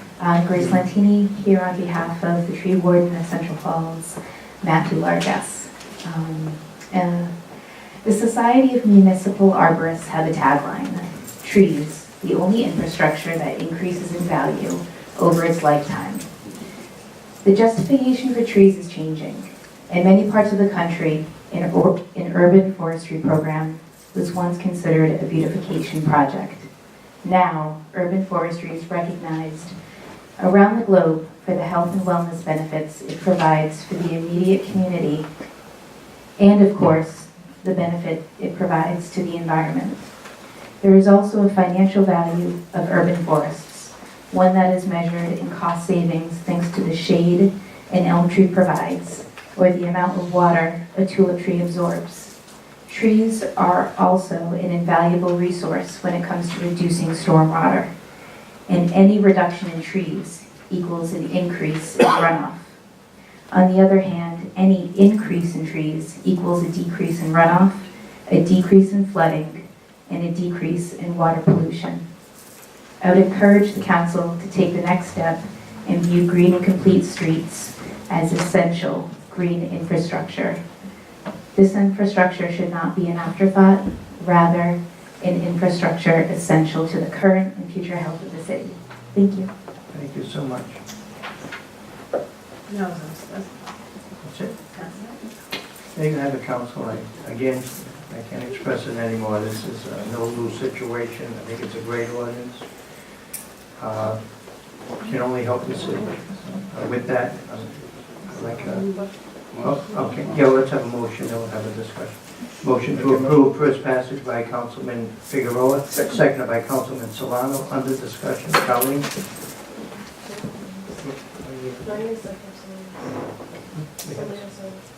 Someone else under discussion? Tom?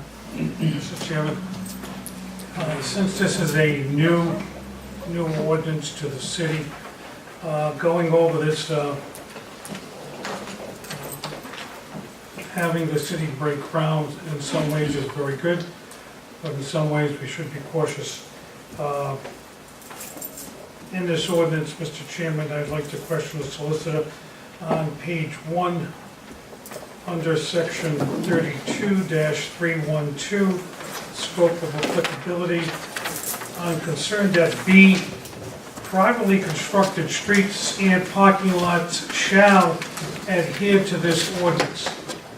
I'm concerned that we're mandating property owners adhering to an ordinance I would recommend that, or motion to amend that privately constructed streets and parking lots are encouraged to adhere to this ordinance.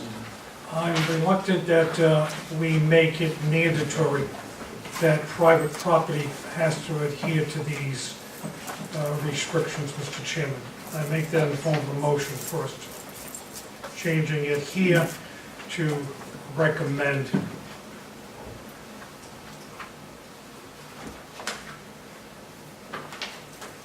So what's the final wording, Mr. Lozay? Privately constructed streets and parking lots shall, are encouraged to adhere to this ordinance. Mr. Jose, could you just tell me again which section you're reading? Could you just tell me? Section 32-312, scope of applicability, subsection B. Thank you. We have a motion to amend the passage on the floor. Do we have a second? Hearing none, seeing none, That's sorry. okay. I want to explore this question.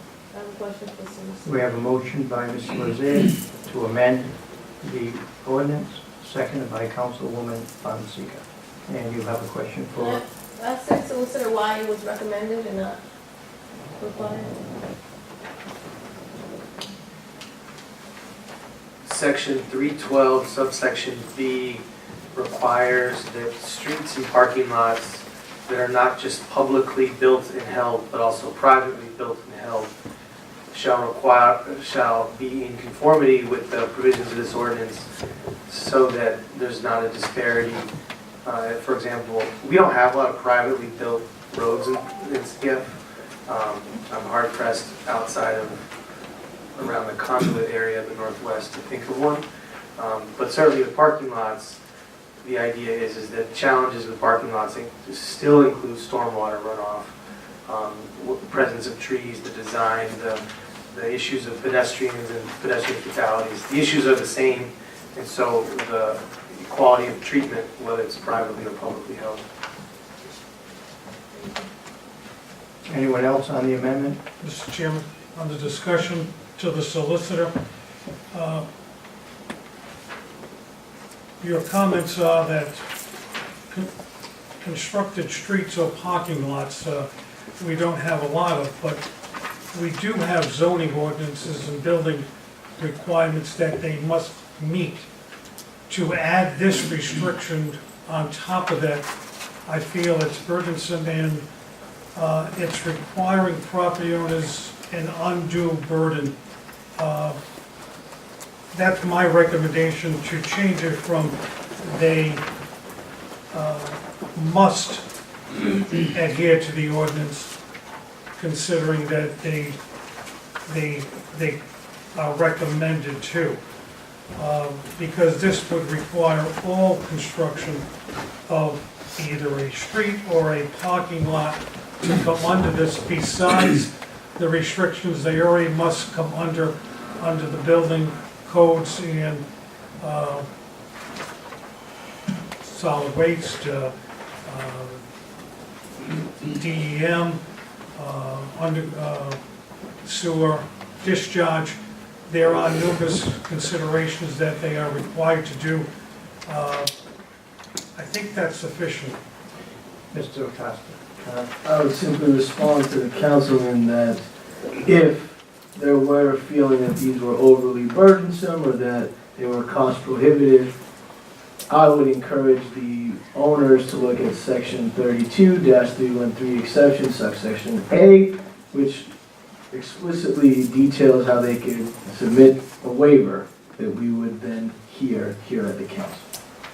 Thank you, Councilman Acosta. Any further discussion on Mr. Lozay's amendment? Hearing none, seeing none, roll call vote on the amendment. Councilman Ferry? No. Councilman Acosta? No. Councilman Figueroa? No. Councilwoman Fonseca? No. Councilman Lozay? Yes. Councilwoman Rivera? No. Councilman Solano? No. Motion fails, Mr. President. back to the original Motion? motion Mr. Chairman, I have a question of the solicitor on the original. on the original section 32-313, which I was going to bring up next, Councilman Acosta. I did notice that.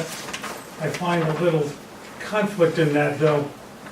Section A says that applications for waivers or exceptions shall be reviewed and approved by the city council with a recommendation from the planning board. All documentation regarding any waiver or exception applicable shall be publicly available. Then we go down to subsection C, Mr. Chairman.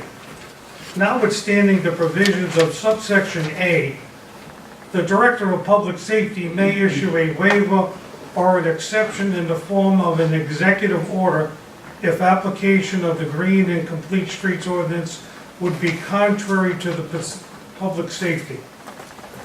I question the solicitor on the allowance of the city council to approve, and then subsection C, that the public safety director can take further action to overrule that, or do it independently on his own.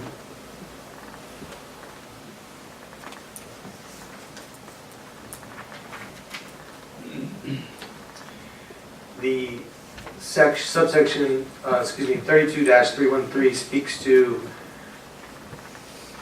two ways in which an exception or waiver to the provisions of this ordinance may happen.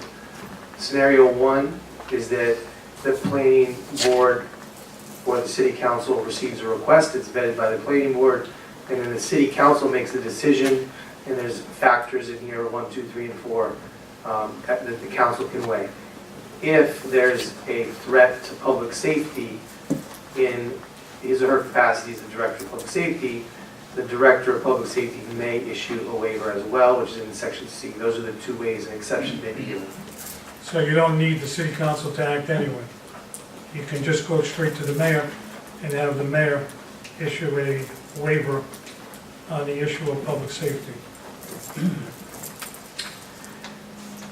If I could hypothesize that if the director of public safety took an action contrary to what the city council wanted, the city council could thereafter delete this section of the ordinance. It's designed for the council and the mayor to work together, but if the council were to see the director of public safety taking action, the councilman might, they could just delete section C. Thank you, and Colleen, you had a question? Yes. I don't know if this may be for the planning director or for city solicitor, but in terms, the ordinance wouldn't start until the 1st of next year, of July. What money is going to be set aside for this project, and what's the liability for the city in terms of like a sidewalk not meeting certain requirements? We have a lot of sidewalks in the city that need help. A lot, all of them.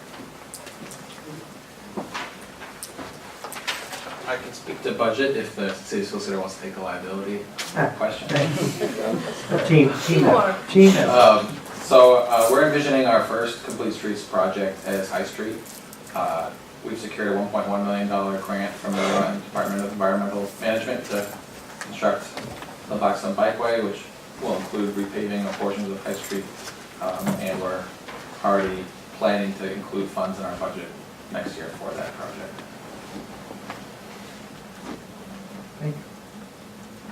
And Matt? So, sorry, that's for just that's capital improvement? It would be the road repaving plan, I believe. I think that the budget still needs to be developed and presented to the council, but that's my assumption of where those funds would come from.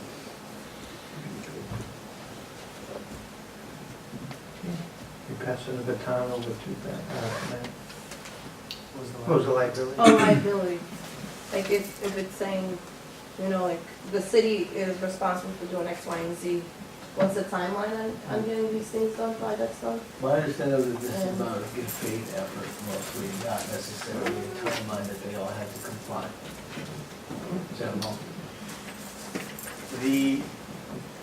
The ordinance speaks to an effective date of July 1, 2018, which is next fiscal year, which would allow the council and the mayor to ensure that the funding, as the councilman pointed out, is in the next budget. It also allows the Department of Public Works and the Planning Department to ensure as projects get closer to that July 1 deadline, that they have to be in compliance with this, and it gives them a runway to make sure that they'll be in compliance.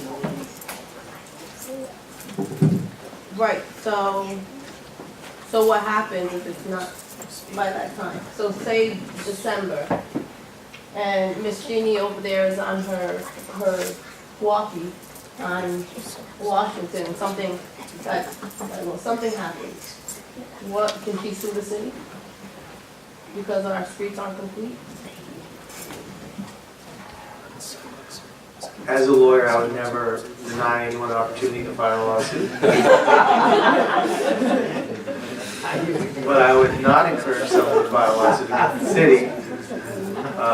This is certainly, just as any ordinance we pass, if we ban tobacco sales or we, the ban enforcement ordinance we just spoke about, violations of that ordinance would create legal liability. In this case, the city is the implementer of this, and also the body that can give itself a waiver. So if there was a project coming down the timeline that needed one of those exceptions or waivers or an extended timeline, I would imagine the planning department would come to the council and ask for an extension.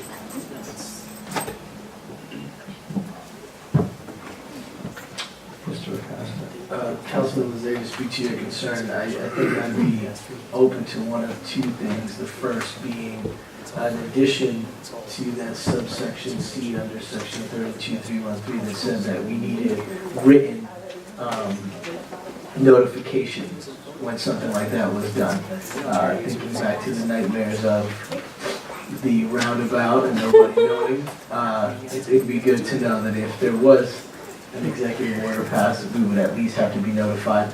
The secondary option is just to delete it altogether. Mr. Chairman, if I could comment, I fully concur, and I had a resolution, I had an amendment that was coming to address part of that. Understanding that many things take place in the city, and sometimes as a council member, we are not informed, apprised, or given information on. I speak personally. I have requested in the past that any activities or actions taken in my district, in my ward, I be informed. That is not being taking place. I am not being afforded the courtesy of being notified of things that are going to take place in my This own has ward. nothing to do with Yes, I have what's an in front of you. amendment, We're Mr. still Chairman. working on this amendment. I'm working on an amendment to On the address that ordinance. issue, Mr. Chairman. But that's As I not said in this from the ordinance, beginning. Mr. Lazare. This is an ordinance, and as I told Councilman Costa, I wish to address that problem. I wish to amend on page 1, 2, 3, 4,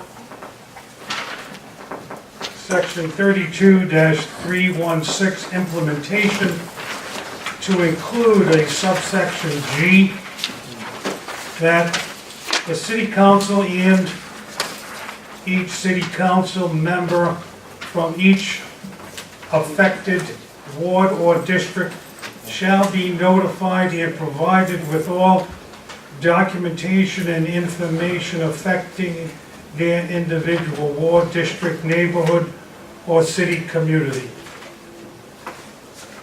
I make that as a motion, Mr. Chairman, which I was planning to do to address this issue and other issues as I commented on. We have a motion, as just read by Councilman Lazare. Is there a second? This is an amendment to the original ordinance, I assume? Correct. Do we have a second? A new section G. Hearing none, seeing none, the amendment fails. Thank you very much, members, again for your support. We're still on the original first passage of an ordinance regarding the green and complete streets. Roll call vote? Councilman Ferry? Yes. Councilman Acosta? Yes. Councilman Figueroa? Yes. Councilwoman Fonseca? Yes. Councilman Lozay? And this is what passage, Mr. Chairman? First passage. First passage. I will support it for first passage, but I will not support it unless it's amended. What's your vote, Mr. Lozay? Yes. Thank you. Councilwoman Rivera? Yes. Councilman Solano? Yes. Motion carries, Mr. President. Thank you. Next item. And thank you for all those in the audience that spoke on it. Thank you so much. Keep up your great work in your organizations. Thank you. Mr. President, if you want to go on to the councilman, the notes and congratulations, or move on to. Yeah, we can do that, Oh, okay. Anyone waiting in the audience, I'll let you go right to that. Yes.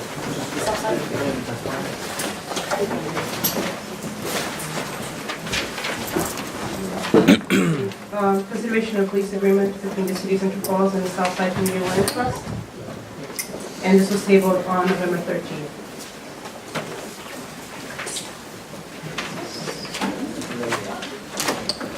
The Southside Community, we're hearing the lease agreement between the city and Southside Community Land Trust. Anyone speaking? Yes, Rob is speaking. I'd be happy to. I apologize. I'm Rob, Parks and Recreation. This is also Rob from Southside Community Land Trust. Makes it very easy. Are you apologizing because there's two Robs? Yes, it's very confusing. Okay. No, I apologize for not being here Okay. for the previous council meeting to address this then. But both of us are available to answer any questions you have. Obviously, both of us think this is a win for the city. We are taking probably the worst park in the city that's home to some of the most antisocial behaviors we have in the city. We're losing none of the positive aspects to it and only adding positive aspects. It's going to be a hub for urban agriculture and community gardening. As all of you know, Central Falls is the major food desert and really hurt for fresh produce in the city. This is an opportunity for our residents to not only have access to that, but to produce their own, for our youth to learn about such things and to beautify a space in the city as kind of the first of what we hope is many opportunities in the city for urban agriculture. What I know was, this was tabled at a few of the council members, I think, had a few minor questions, and I guess this is the time, council, to ask questions regarding that lease agreement. As Rob said, right now, it's a mess over there. There's nothing happening, and that's my feeling. Again, it's another positive initiative, and thank you. So, do you have a council, anyone? Howard? I had a lot of questions, but all the information was sent over, so thank you to everyone who sent that information over. Just keep us posted, please. Of course, always. Please feel free to ask questions anytime you have them or have specific requests. I'm big on transparency and I want to keep everybody informed, so more than happy to do that. Mr. Chairman? Why don't we look for a motion and then we'll go to discussion. Is there a motion? Discussion first, Mr. Chairman? No, I'd like to go to a motion and then discuss it. We have a motion by Councilman Fonseca to approve the agreement. Seconded by Councilman Figueroa and Councilman Solano. Under discussion, Mr. Lazier. Mr. Chairman, I received one. It's all the same. I mean, they're all the same. Yeah. 5 pages. Are there any differences in these? Or? In case you lose 4. I can't speak as to why there's 5 of them, but note there's one thing for the garden. They're all the same, so there's. So I'm not missing. You're Four different. You're not missing 4 different ones. Can I ask then, since the last meeting,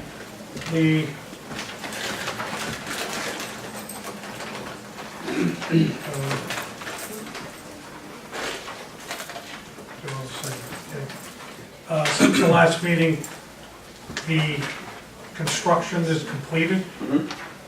Everything that you had to do has been done prior to the execution of this lease. It's not quite everything, but most of it, and we're very proud that it was built by teenagers from Central Falls working through the Center for Dynamic Learning. We're able to give our youth an opportunity to learn about construction and contracting and garden building.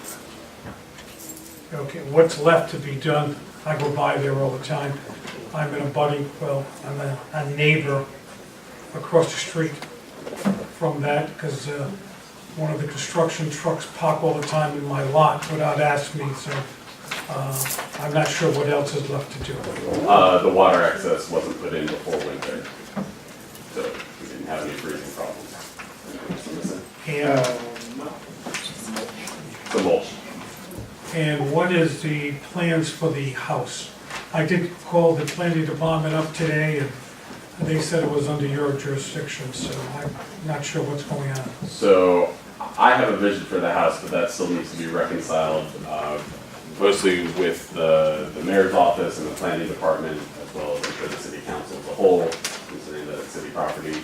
I think it makes sense for it to be office space and a learning space for environmental education, considering its immediate proximity to the garden, and I think it's well appointed to be used for that. Similar to the media use on the corner of Illinois and Summer, across from the high school. Is this 115 Illinois? I'm not sure. Yeah. Probably not as involved as that. That's I don't know too many details about that project, to be honest, so I can't speak to that. I'm waiting for details too. Okay. So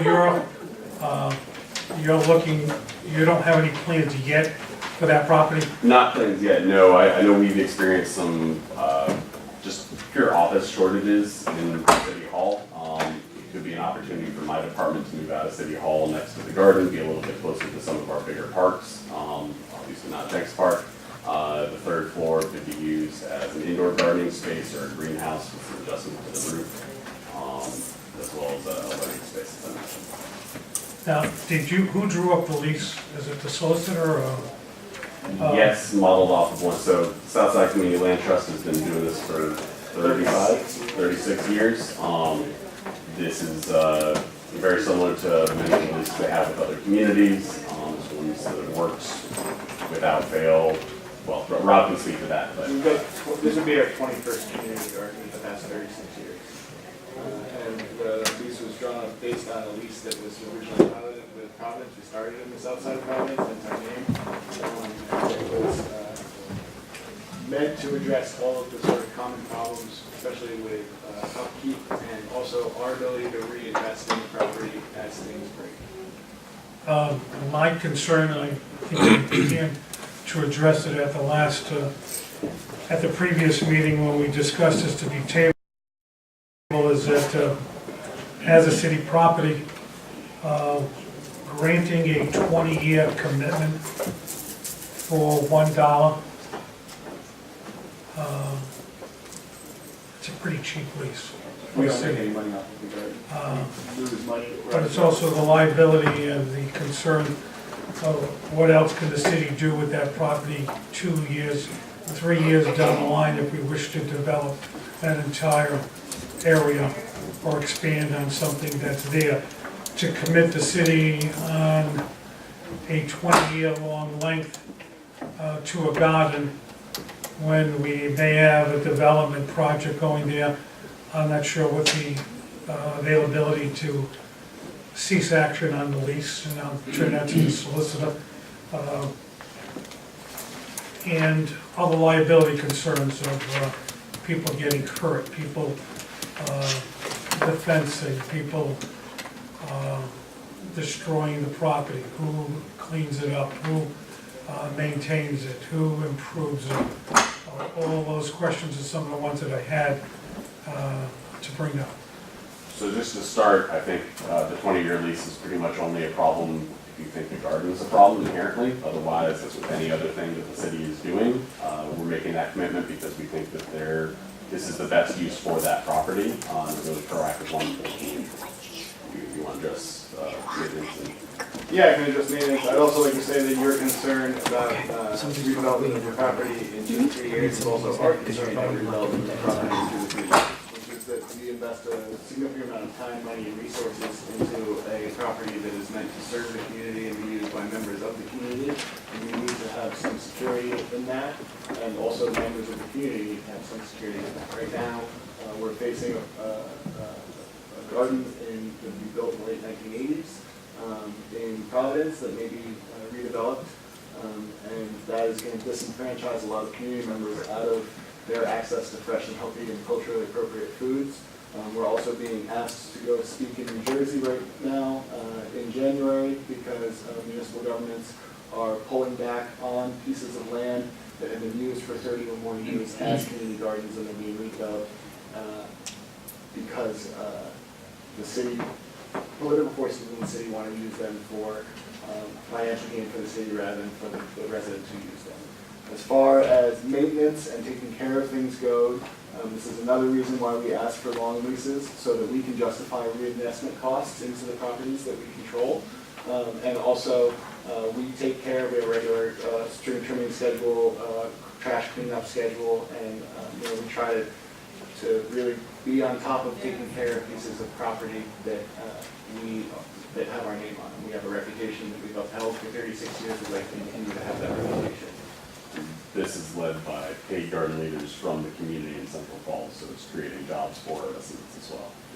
And also, we have a youth employment program, and a lot of the maintenance work that is done with youth staff as a way to give youth jobs.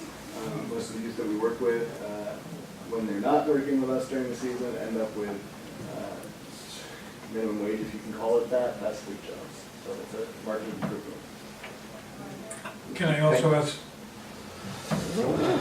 Would you like Mr. Solicitor to answer your questions on liability first? Or If you wish, I was also going to ask about lighting, the relationship to the park, the playground area,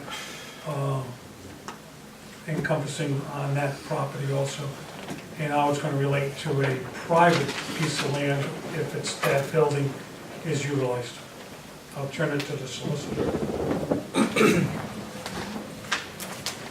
There's 2 provisions in the lease that speak to liability. One is indemnification, which is section 5.1, and section 5.2, waiver of liability, and that is the Southside Community Land Trust releasing the city of liability and then taking the liability on. And we are, as a result of that, we're requiring them to have insurance, so if something were to happen, they would have a $500,000 policy to pay for any injury or claim made.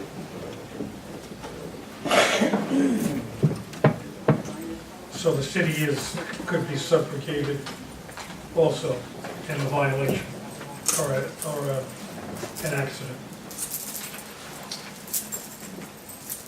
The land trust and myself went back and forth on this lease, and section 5 is a strong indemnification for the city, and I will be able to use that clause to ensure the city's legal interests are protected. Lighting, you said you're installing water soon. What about the playground area? Is it going to be completely fenced off? Yep. I see some of the fencing up there now. I wasn't sure how much it entailed.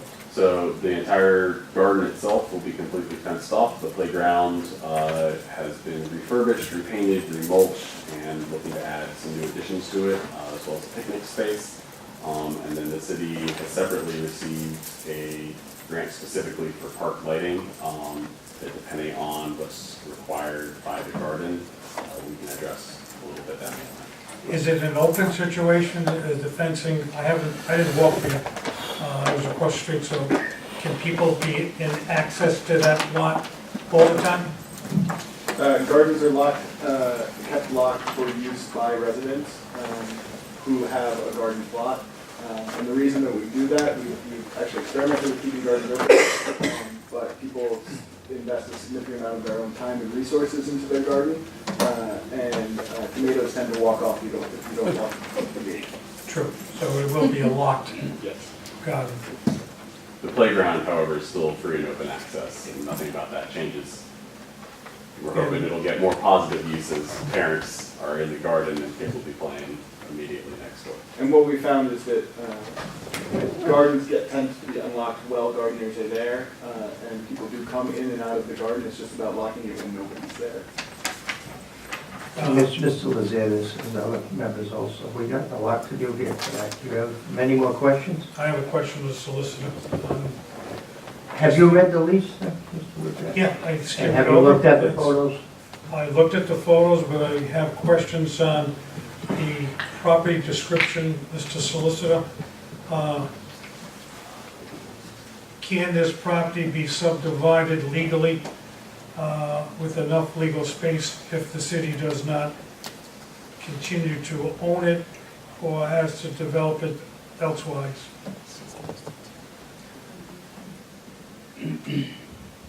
5,000 square feet, I believe, is the minimum square footage on a lot. I can't determine on this map how much square footage would be on the property. I'm a visual learner, so when we were going through the lease, I actually asked the planning department to come up with a visual representation of the accurate rendering of the garden. That will be an option for the city if we need it for the sale, lease, or otherwise use of 147 Summer. And we also added in clause 4.7, which creates obligations for both the city and the Southside Community Land Trust, so that if we decided to make a use of 147 Summer, which is the property in the front of Summer, that we would negotiate either an easement that runs over that section of the property, or we agree to raise the funds to relocate the garden to hold them financially harmless. Okay, thank you, Mr. Chairman. Anyone else, any questions of Rob or Rob? You have a motion? You have a We already motion? We do have a We already have on our table. Mr. Okay, President. roll call vote? Councilman Perry? Yes. Councilman Acosta? Yes. Councilman Figueroa? Yes. Councilwoman Fonseca? Yes. Councilman Lozay? Yes. Councilwoman Rivera? Yes. Councilman Salem? Yes. Motion carries, Mr. President. Thank you, everyone. Thank you for your patience. Next item. Consideration of tax abatements submitted by the city solicitor.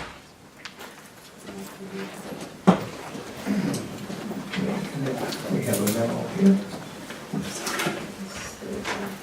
Mr. Chairman, can I just make sure on the record, as I have had in the past, that my comments be included in the minutes? I've requested that continually. I requested again that comments made by me or other council members, if they wish, be included as part of the record. Thank you, Mr. Chairman. You're welcome. Mr. Solicitor, you need to speak on those abatements? Any, Me too. oh, So Councilman Acosta, Councilman Fonseca, are you accusing? okay. As they vote. Are there tenants? Okay, thank you. This matter is a continued matter from the November City Council meeting. At that time, the members of the council requested additional information about the difference between the current assessed value and the new assessed value per unit, which is units 103 to 502, which I provided. It's generally about 3 to 4% per unit. This matter is 18 months old. It has gone through the tax assessor, the Board of Appeals, and is currently a notice of litigation, is how it reached my desk. And so the question before the council is, would you like to continue to litigate this matter in the Superior Court or to agree to the settlement that's before you? The settlement that's before you is an abatement of $5,183. which represents the difference in the assessed value the city made in December 31st, 2015 and the present, and would apply until the next valuation, which I believe is next year. The tax assessor, Len Morganis, the AFO, and myself have reviewed the file. We've looked at the prospects of winning or losing in Superior Court and feel like this is a very good deal and a good settlement for the city. Will save the taxpayers money in the long run. Thank you, Mr. Solicitor. Yes, sir, question. So if this was denied by the tax assessor on the board, why this comes to us? Because I know every year we have to go to this tax abatement, right, for these owners. It's a three-step process, the notice of appeals for tax assessments. The tax assessor did not deny it. The tax assessor changed the valuation, I believe, around 40%.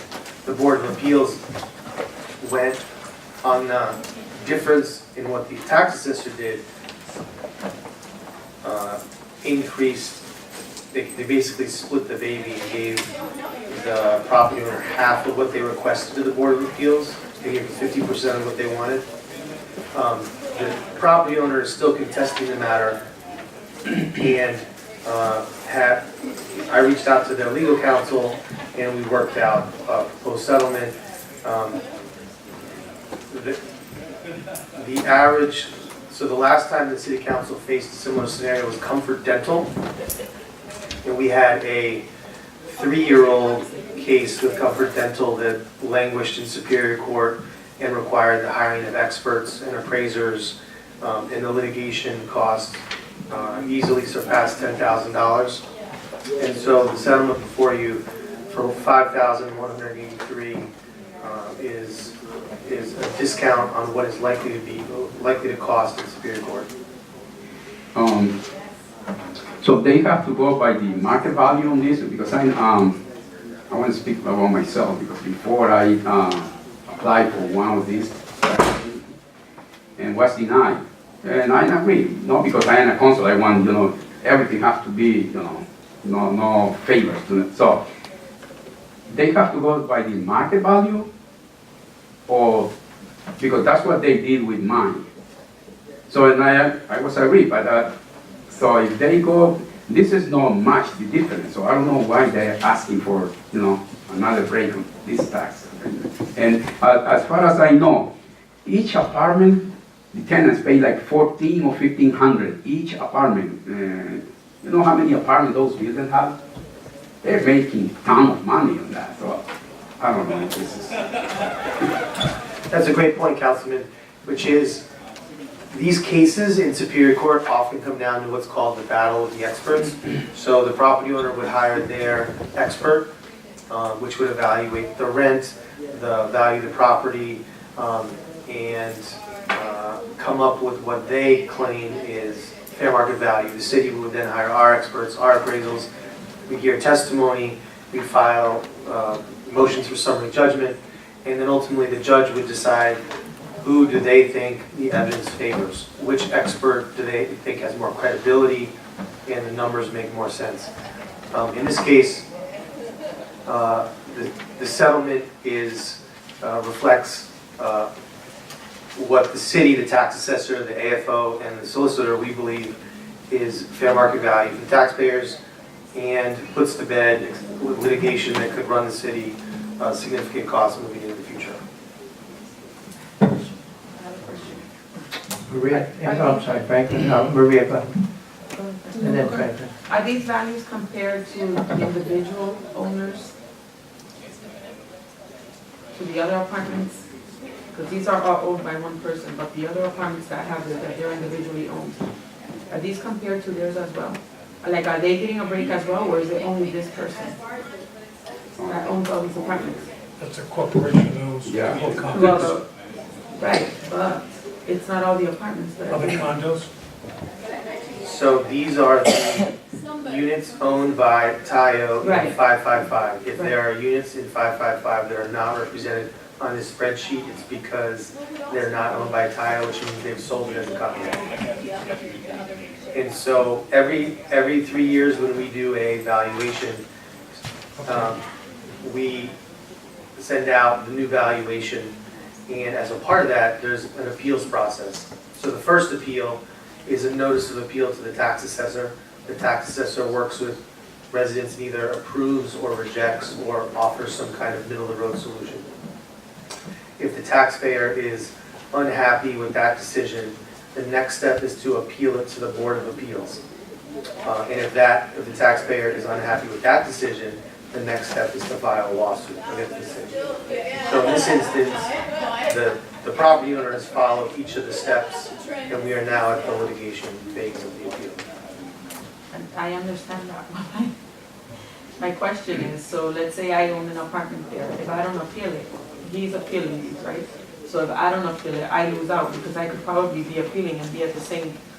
That could be true. A lot of, every month we typically have tax assessor abatements on the agenda, and that's reflective of all the taxpayers in the city that come here looking for an abatement from the assessor. In addition to that, we've had Board of Appeal adjustments, which are also come to this council after those results. Condos in the city are an interesting case, which is why we consulted with an appraiser, because it was not, certain appraisals are done on when the city made these appraisals, there was not an appraiser that went to each property and did an inspection and did a deep dive into that property. It was done basically based on paper, based on comparables from other jurisdictions.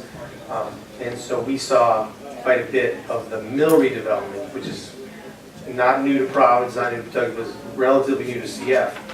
There was significant requests to relook at the assessed values that the city gave because they were not done on site. You okay, Maria? That explanation, Franklin? Yeah, the city solicitor say that if we don't agree with this settlement right now and we have to go to litigation, right?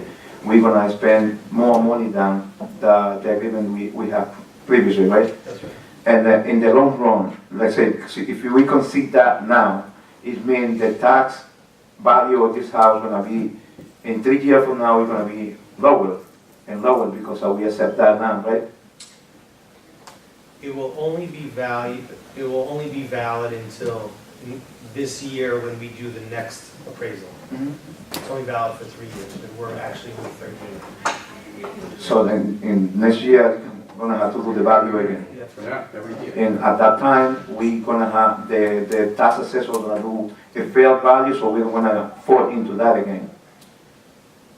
The city, my understanding from finance is the city hires an appraisal company and they look at market studies, they look at the analysis of comparable sales, and they give the assessor a valuation for the city.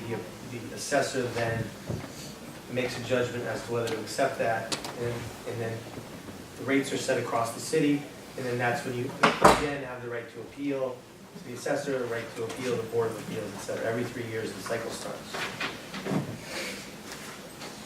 So according to you, the FO and the tax assessor, the best thing to do now is just concede the tax abatement, and going forward, we're gonna be better. If this is a good settlement, it strikes a good balance between what the fair market value is and what the savings are in potential litigation, yes. Okay, thank you. You're welcome. You got any more questions?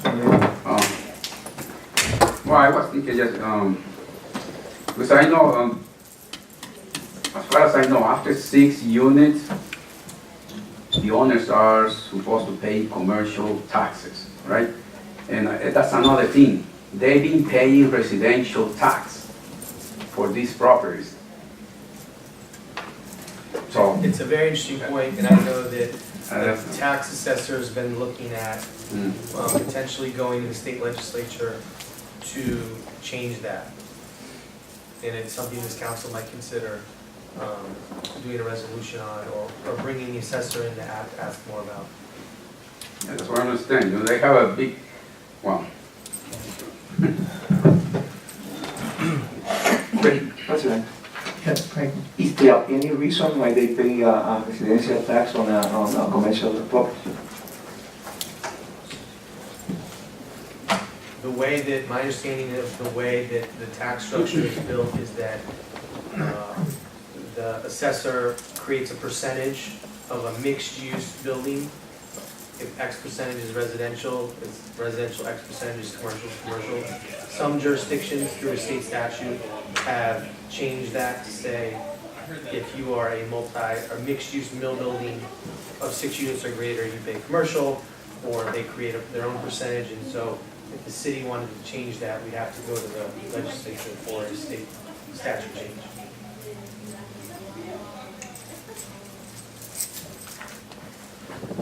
Mr. Lozette? Yes, first of all, can I start off with, when this was first constructed, there wasn't a tax agreement that took place with Tayo and the city of Central Falls. I believe it was under the Morrow administration. When the receiver came in, that tax treaty or abatement or whatever arrangement was nullified. And I'm going to have you comment on it by the receiver, Mr. Flanders. Then it was acted on by the council, previous council. Could you give us a chronology of what has taken place up until this point before I make any other questions?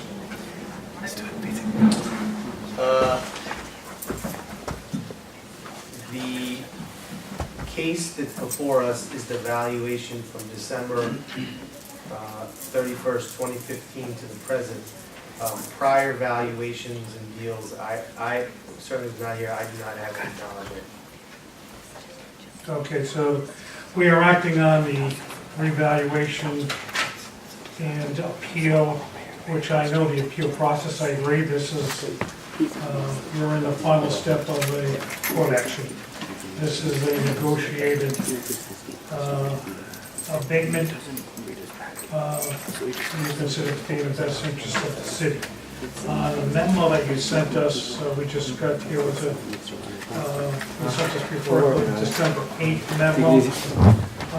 The owner, the year 2016 to present, it states 555 Roosevelt Avenue, units 103 to 502. That's a total of 399 units, but then it's designated as the units underneath. So I would assume that some of the property, it may be a question that Councilman Rivera had, some of the property is a condo, and they would receive independent tax bills if it's a condo, if it's included in their lease or in their ownership.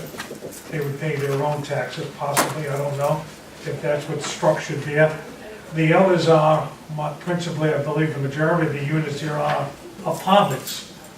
So the entire tax bill would go to the owner, which is Tayo Associates, and that the ones that are listed are only the ones that have been granted or negotiated in abatement. So my understanding, there may be 500 units in the building, but we are not looking at 500 units. We are only looking at an abatement now of, what? 6. We have a count.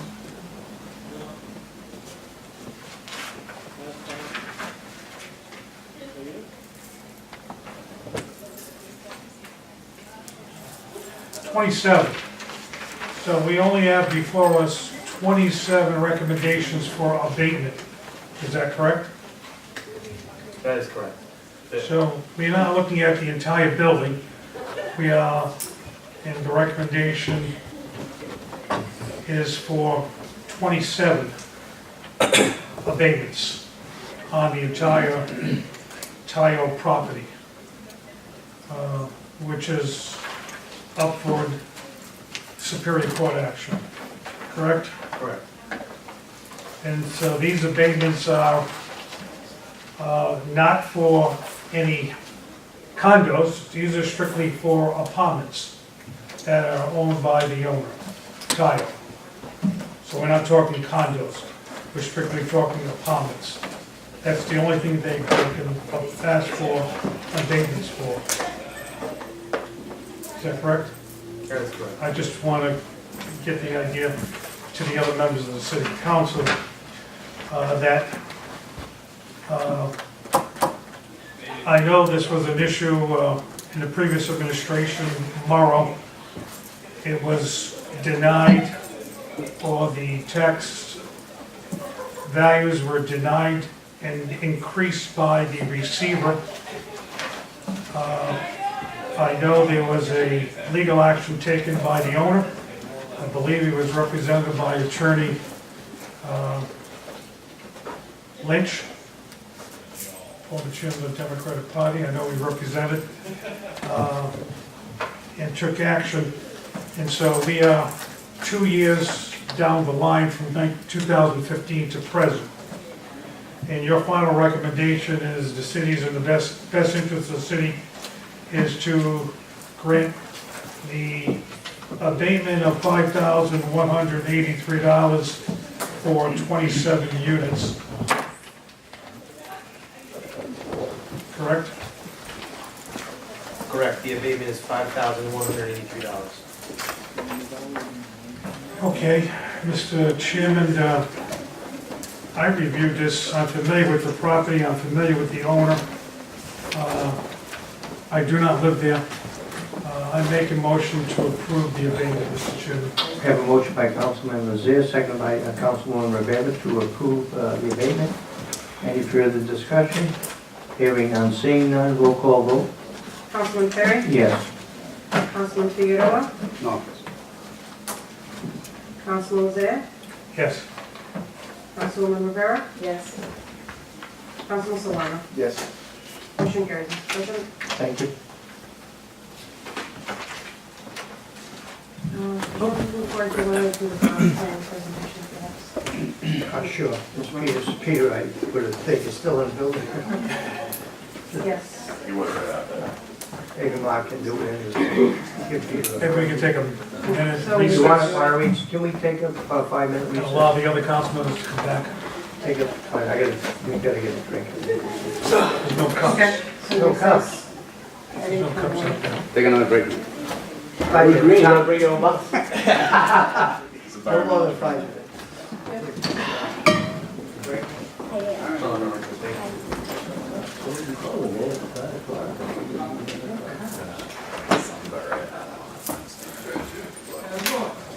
Still here, I'll call you tomorrow. I got some time. These sidewalk, they're doing everything. What's that? They're planting trees and trees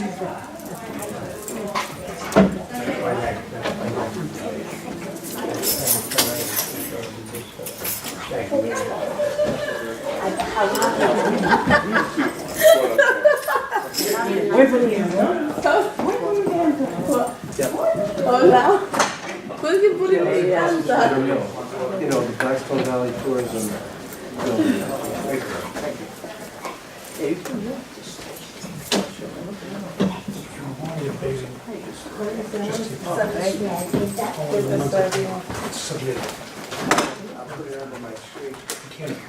Matt, this stays running.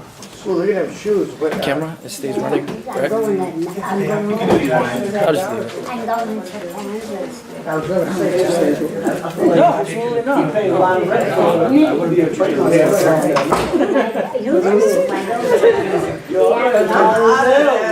I'm just waiting for the single family. Dorothy's in the house. I'm out. Oh, okay. You have a I'm balling on you. I'm trying to get Jonathan's level. Thank you for the class. Oh, yeah. Wait, you know that?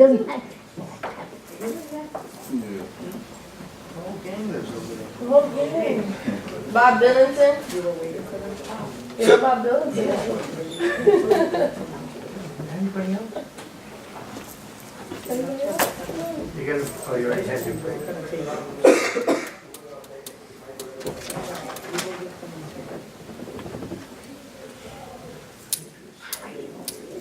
Good. I'm doing fine. How are you? That's interesting, so much end, because they're not doing condos, they already started Meeting tonight. doing the condo.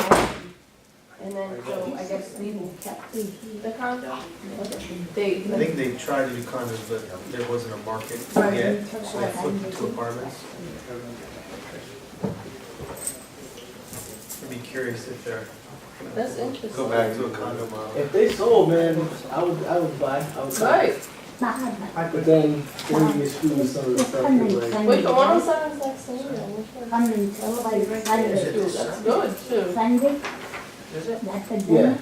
I mean, but that's what I'm saying. I feel like right now, Huh? they're probably balancing one, the fact that they're exploiting the hell out of us. Yeah. Like Well, keep on in their mind, initial investment. these are the assessed values as of December 31st, 2014. You're right. Well, I was gonna say, the other issue though is like, Wait, what, yeah? they have that high turnover. So they probably need to strike a balance between keeping some of them and selling them. Because once they sell those, they're gone. All right, enjoy. Yeah, they do get a pretty high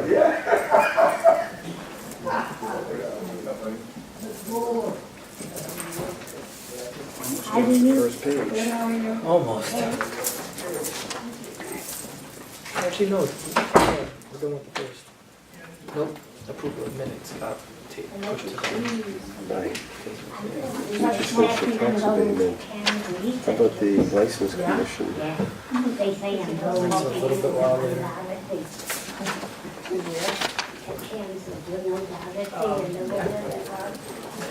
Is the state house budget right now with the federal budget process?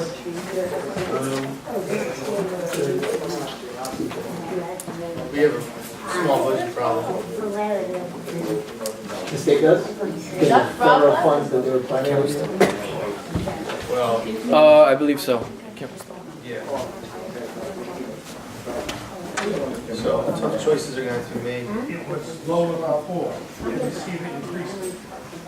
I met with the She's cool, man. Yeah, we have great conversation. I mean, no disrespect to Anna, but like this woman, Yeah, I know it's like like county knows her training. stuff. Like she's been doing policy. Yeah. In a way that like, when you're trying to do the community. I think he had it out already. This woman got I believe so. I don't typically get impressed, you know, I'm skeptical of everybody, but with her, I was like, all right. Yeah, Peter, I said, oh, I was telling him the fact about those. Are they gonna try to be more of a lobbying How many arm things of that's the county? university? He's like, no, country. It Oh, says, well. Kind of like one-off. I felt like a lot of the work they were doing before was kind That's of what I like, oh, highlighted. study covers this fund. Yeah, but it's kind of, yeah, exactly, kind of happening I around. think she's trying to.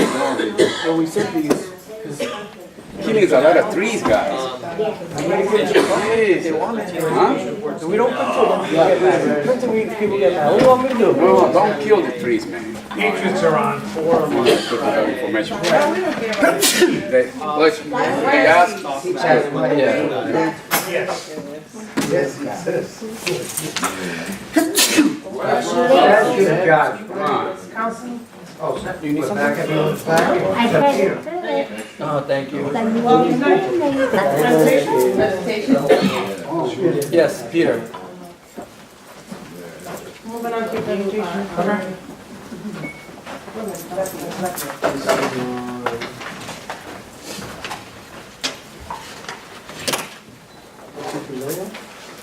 Comp plan? Copy. I have paper copies here if anybody. yeah, can I get one, please? This is a presentation by Mr. Peter Friedrichs, Director of the Department of Planning and Economic Development regarding the City of Central Falls Comprehensive Plan. The PowerPoint, you want me to turn it a little bit more this one? The screen, if you want to start. Can I ask, we have another abatement. Do we have another abatement? We do. 4,007. Yes, we're gonna get to Where is the that? solicitor abatement, or the solicitor abatement. Oh, that's on top, okay. We're a little bit out of order today, but we'll address everything.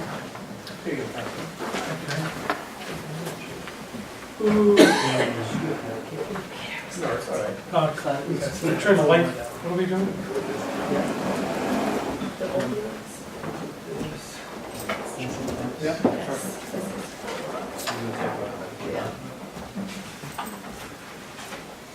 Does that work for, you got on that side?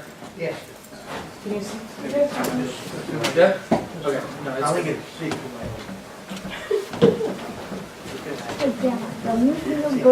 Absolutely. How do you got the coat on?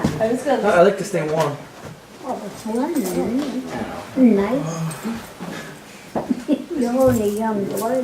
Ready? Okay. Yes, good evening once again. Good evening. This is Act 2. Yes. Thank you. So thank you for having me here this evening. I wanted to update the council on the city's efforts to update its comprehensive plan, which was last done in 2007. There's a state requirement that we update it every 10 years, so we're hard at work now on that update. The city comprehensive plan is a required component of state law. It's very typical for planning practice around the world to issue regional or geographical plans. And the one that we're doing for Central Falls will lay out how we think the future of the city should look in a certain period of time. We're working on the year 2050, and that allows us to plan a generation out into the future, so it'll be the people who are working now aging in place and the children who are growing up now working as adults in the community. So I wanted to shake things up a little bit. I gave a 109 slide presentation to city directors, to the planning board. That presentation was included in your packet. There's copies of that in the back of the room. But for the sake of time, I know it's been a long meeting. I shortened that to about a 15-slide presentation. The first thing I want to do is ask you a question, if you will indulge me. What? I'm going to ask a question if you don't mind answering. So I'll defer to the council president about how he wants in what order he wants the questions answered. There's only 3, and they're designed to be simple gut reactions. So the first one is, what great memories do you have of Central Falls? For all my children born here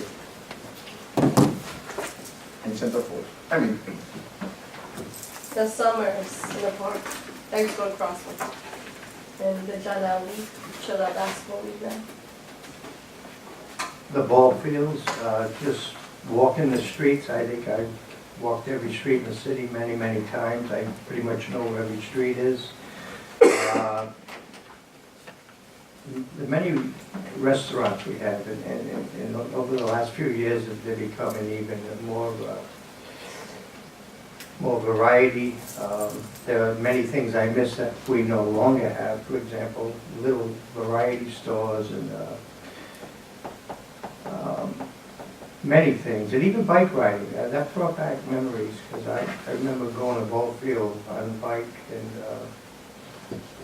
once you ride on the sidewalk, which I now realize it's not that great riding on the sidewalks, but that brought something back when they mentioned bikes. So I'm looking forward to see that come to fruition in all your plans.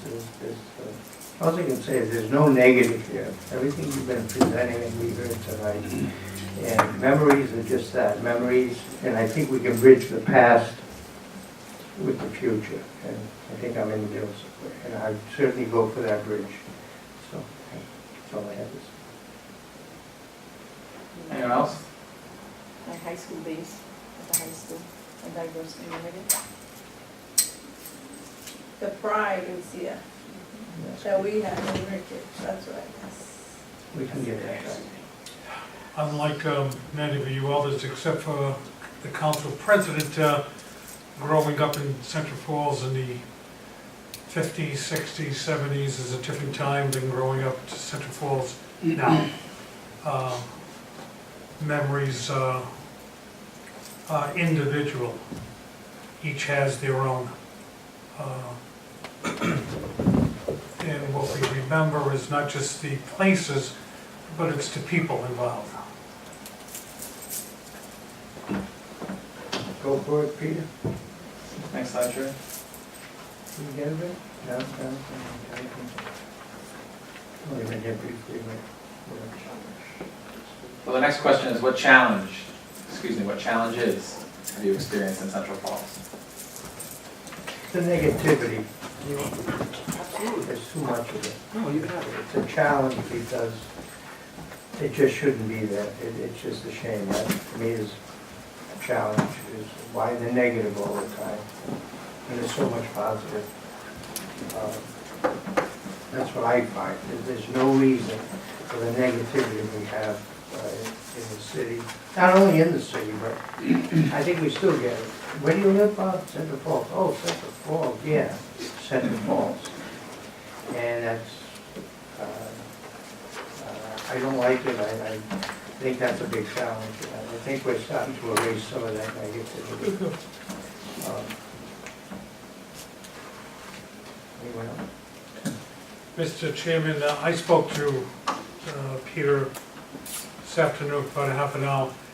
My understanding is this is just a general presentation because this is something that we're going to be working on for the next year or two. So he's making the introduction, so I was worried that we're going to have to go through this. No, but this is just a general introduction for the members. We'll have a lot more questions on this in public hearings and for the people to review and question later. Now, the other thing, are you including this with that? So, the way that it ultimately works is there'll be a summary document that will be probably a few dozen pages, and then there will be many appendices that will get us up in the thousands of pages, and it will include documents like that as action plan. So this is part of the Right, there'll be many. master plan. Yeah, there'll be many documents that weren't created by my department, and those will be incorporated for reference. All right, one final question, and you might be getting where I'm going. What would you do to improve Central Falls tomorrow if you had the chance? Our schools, definitely. Engage the community. You are, that's very important. Even in school, you can see it. Community engagement is very important. Community engagement. Yeah. That's probably that's probably top. Yeah. If we can get community center tomorrow. We all have to push in the same direction. That's one. And sometimes, again, that goes back to negativity. There's no reason why people shouldn't be pushing along with us, behind the administration, behind the council, behind representatives. There's no reason they shouldn't be pushing forward with us. And we unfortunately still have people pushing against what we're trying to do. And so that we got to get more people pushing forward, and eventually we're going to wipe out the negative. And like you said, I think that's involved the community. Yeah. And I see an improvement. I mean, we've had functions just amazing. And I guarantee on Saturday, if 1,100 people don't get a breakfast Saturday, I'll be shocked. Because last year it was mobbed, and I'm sure it'll be mobbed again this year.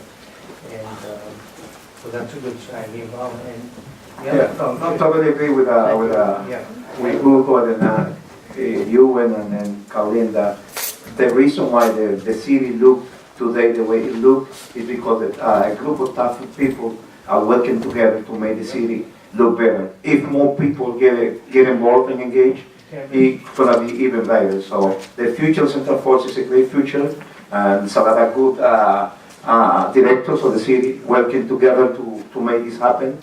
And if we more of us get together, in well together in the same direction, that this city gonna be one of the most beauty in the country. I don't want to keep going, but I also, every plan we're putting in place is action. You're seeing it happen, you're seeing the part. So if we continue with talk is cheap, but we're doing more than just talking. I think the city, the administration is doing a lot more than just talking, taking action. I hear, you know, you go to these different seminars and they talk about it's cheap, put it into action. And we've been putting things into action. And with your continued planning, hopefully we'll continue putting that. So I've asked the same 3 questions to city directors, I asked the same 3 questions to the planning board. The idea is that after this meeting, we'll be going out in the community, asking those same 3 questions. And that's how we can begin to identify where we should be focusing on with the plan. Ultimately, the plan is going to be a written document that combines the sentiment of what everyone has been saying and then provides specific areas of focus for the city to work on in the coming years.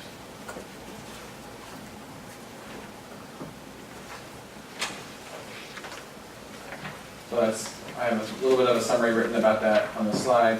We'll jump right to the next slide. There's a video that we put together that will hopefully work in this instance that gives an overview of what we're intending to do over the next about 20 months.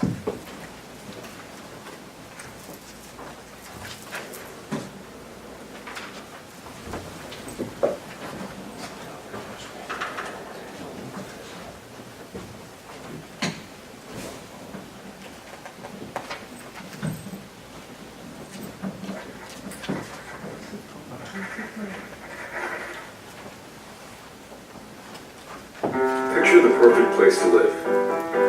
What does it look like? Is it shaded beneath the leaves of tall trees, surrounded by plants and garden? Or is it more urban, with bustling streets and an exciting nightlife, covered by a shining skyline? Maybe it's just a place with less traffic and a variety of new and novel ways to get around. Or perhaps it's a place where you feel like you're part of a community, somewhere that you can call home. Everyone has their own unique vision of a perfect city, but there are a lot of things we can all agree. We want a safe, affordable, and beautiful place to live. When the members of the community come together to share in these ideas and exchange their vision for what they want their city to become, they build a collective dream, a common goal to strive for. A comprehensive plan is the bridge between simply having this dream and making it a reality. It is a unified voice of the people, expressed through an implementable strategy for building a better city for all of us. More green, more exciting, less stressful, and more. So we obviously didn't make that video, we took it from somewhere else, but nice quick little summary on it. So we're not renaming ourselves, I still got You get the light side. The light. Oh, yeah, I got you.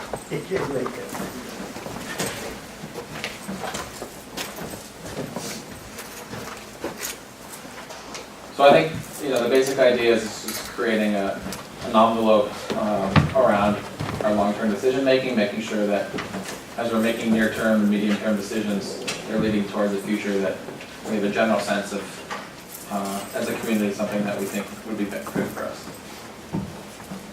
A key point of our comprehensive plan is that it's required that state agencies adhere to it once it's approved by the State Planning Council, which would be after an ordinance is passed by the next council after the 2018 elections and signed into law by the mayor. So it's one of the few ways in which a municipality can exert power over state government. And also the comprehensive plan is a key element that is used to determine a developer's ability to proceed with development or a subdivision of a property. All of those actions are part of being in compliance with the comprehensive plan as determined by the Director of Planning or the Planning Board. Mr. Chairman, can I ask that, I always spoke to Peter before, can we get a copy of the last for the current master plan? Mm-hmm. That way we can compare to look forward to what we've done compared to what we need to improve on. Certainly. Thank you. Trey, you gotta help me out here. There's 10 sections. Yeah, it's 10 sections, but we added, community health.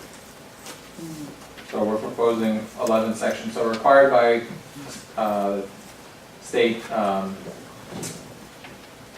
Office of Statewide Planning to have 10 sections to our comprehensive plan, address 10 issues.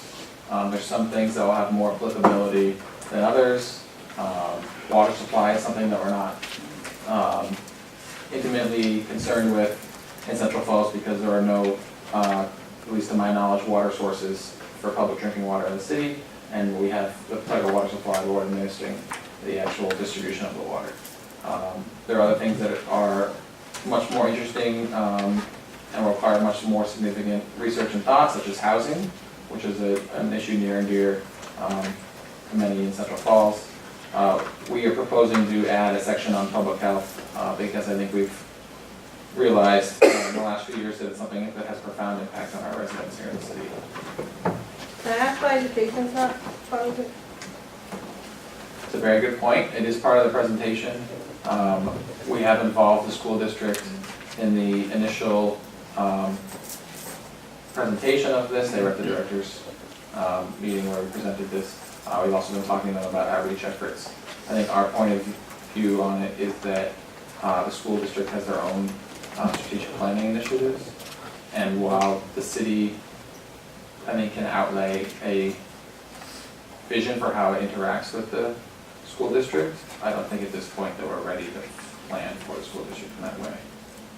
Yeah, so in the comp plan, is school district is under service and facilities. So under service and facilities, you have like different departments, like the Department of Public Works, Department of Parks and Rec. And so like Peter said, just for the other recording. Okay. So for education, it falls under the service and facilities section, and that's necessarily like the different departments, like the Department of Public Works, Parks and Recs, the police and fire, they all fall under service and facilities.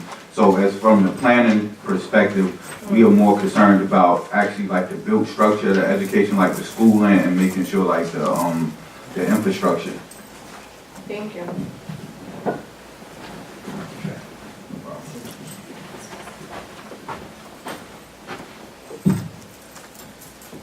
So this is a primary function of Trey's job as the principal planner, which is why he's here this evening, and he's the one that's doing the day-to-day management of the comprehensive plan process, so you'll be seeing a lot of them over the upcoming months as we're going through this process. Talk a little bit about that. We have slides for each step in the larger presentation, but just to give you a quick overview where we are right now as we're identifying issues. That's why we're asking those questions. We're going to be doing some more formal outreach efforts in the coming months. After we've started to hear from the community about what we should be focusing on, Trey and I will be collecting data that provides information about Central Falls' experience in these fields and also best practices around the world. We'll then come back to the community, present that information, and work with the community to throw out some big ideas, come up with things that we can all agree on or things that we want. Maybe we want 50% home ownership. Maybe we want everyone in Central Falls to have a high school diploma. What are our big goals of where we want to be in 2050? Then we'll go back.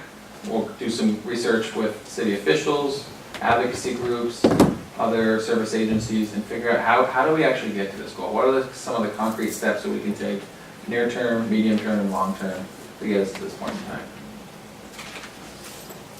Then, hold on a second, we'll come back to the group, we'll come up with what's the actual order that we go through this. At that point, we're then ready to adopt the plan. Goes to the planning board, the city council as an ordinance, and then it goes to the state planning commission. After all that's done, then Trey and I need to make sure that all this great work we've talked about is happening. So we'll be checking with people and making sure things are getting done.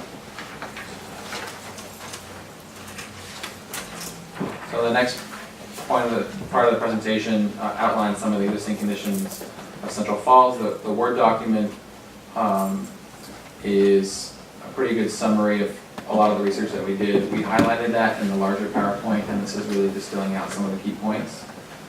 And I think the council is probably aware of many of these, so I'll breeze through them. But if you want to talk more about anything let me know, and we can spend some more time on it. So first one is demographics. And it's really a story about race and ethnicity in Central Falls. We're much more diverse by ethnicity than race. This is all U.S. Census data. They have a unique way of characterizing that information. We have even greater diversity in languages spoken at home than race and ethnicity. As everyone's aware, we have a very dense population. We're also a very young city with a median age of 30.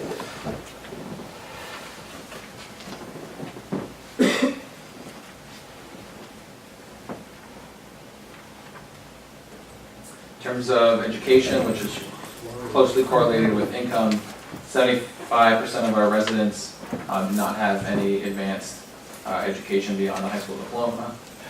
There are many that even have not achieved that. And our median household income is about half of the state average at $29,000 a year.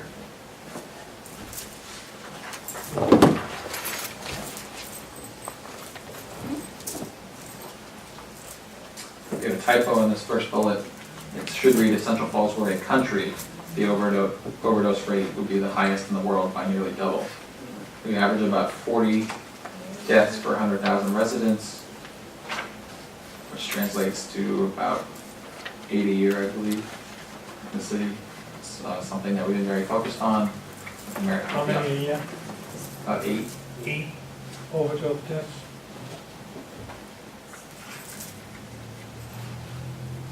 We have a very high lead rates in the city, and we also have high asthma rates.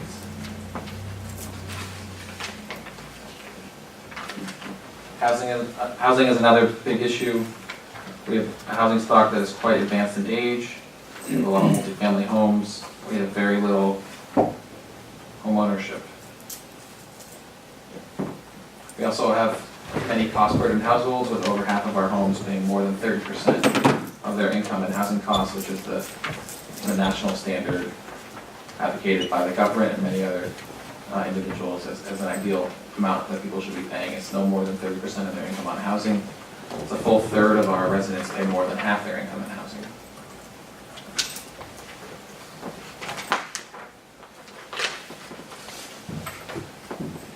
One of the big things affecting Central Falls is the forthcoming train station that will have a profound impact on our community. That will take some time to transpire. Central Falls is actually a veteran community. We were once a center for economic activity with the suburbanization of commercial activity and the move overseas of manufacturing that's declined considerably to the point where we're very similar in terms of our resident to job ratio as many suburban communities around Boston, for instance. And we have low car ownership, with almost a quarter of our households lacking access to a vehicle.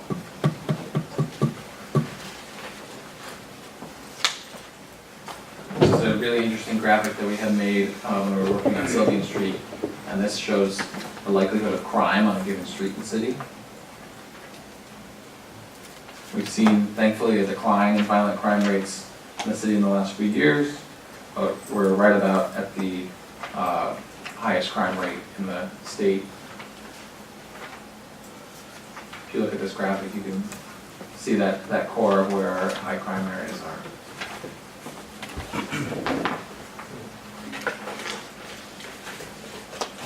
And as a relic of our manufacturing days, we have many sites that are in substandard condition that are continuing to drag on the economy of Central Falls.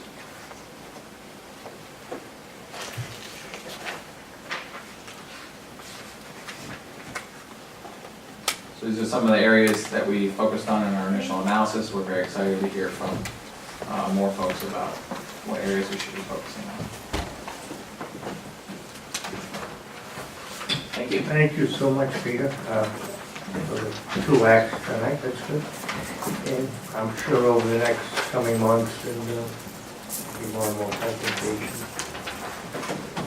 Thank you, Peter. Thank you so much. Thank you for your patience tonight. Madam Clerk?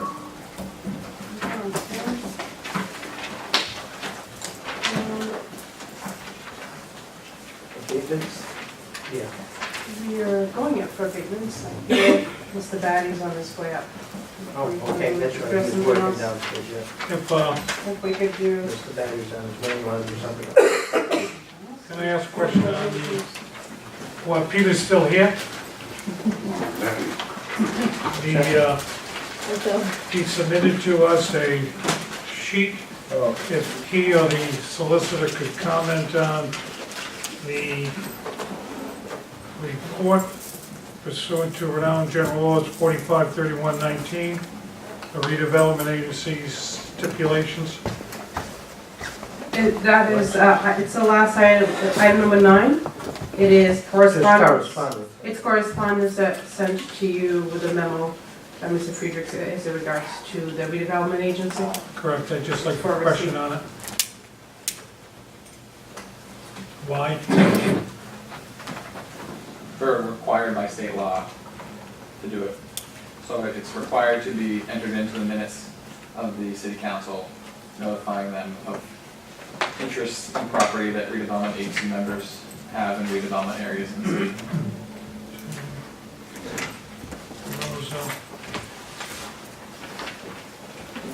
And that's everyone? Correct.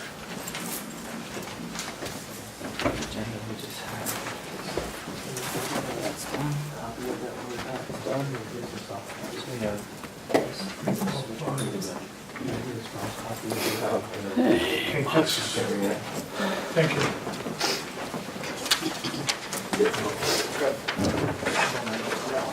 So that was item number 9. Can you see for the record? So received, item 9, correspondence. Now we're back to item 8. Consideration of tax abatements submitted by the tax assessor. And Mr. Batty is here. Good evening. Good evening, Council. Bob Batty, tax assessor. In your packets, you should have my list of potential abatements, which I put before you this evening. There is nothing that is there that is, out of the ordinary, but I am here to answer any questions you may have on any one of those particular abatements.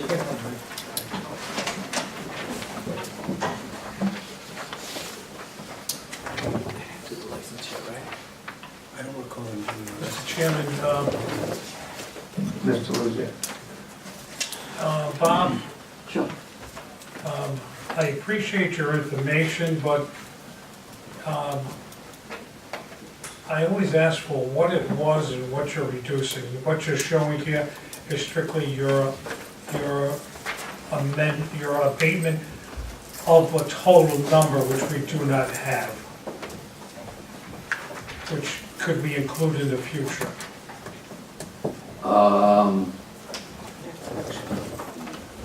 Because I don't know what we're Yeah, abating. well, it's. The first one, we're abating to 176.86 from what? From what total?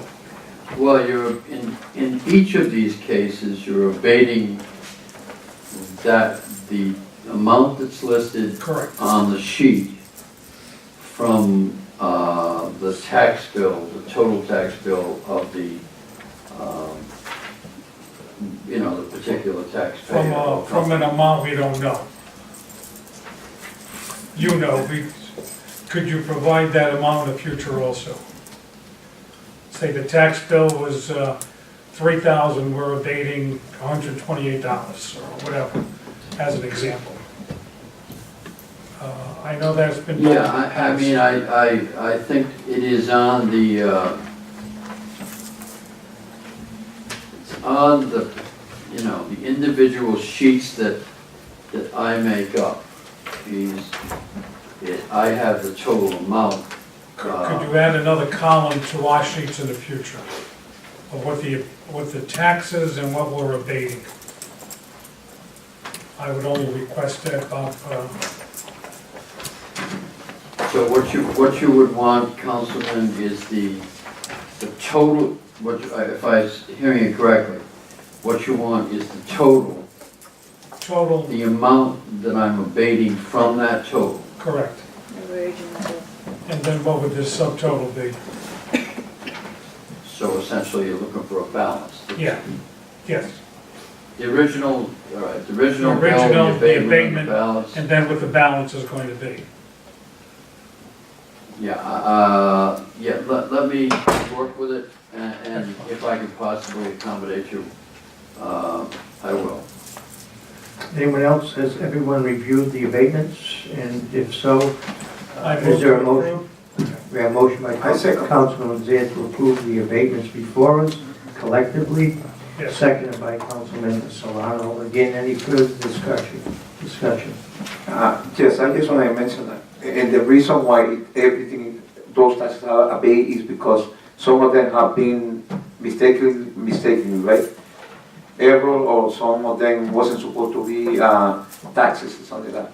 Well, no, they shouldn't be taxed to somebody else, but there are a multitude of reasons, Councilman, why something should be abated.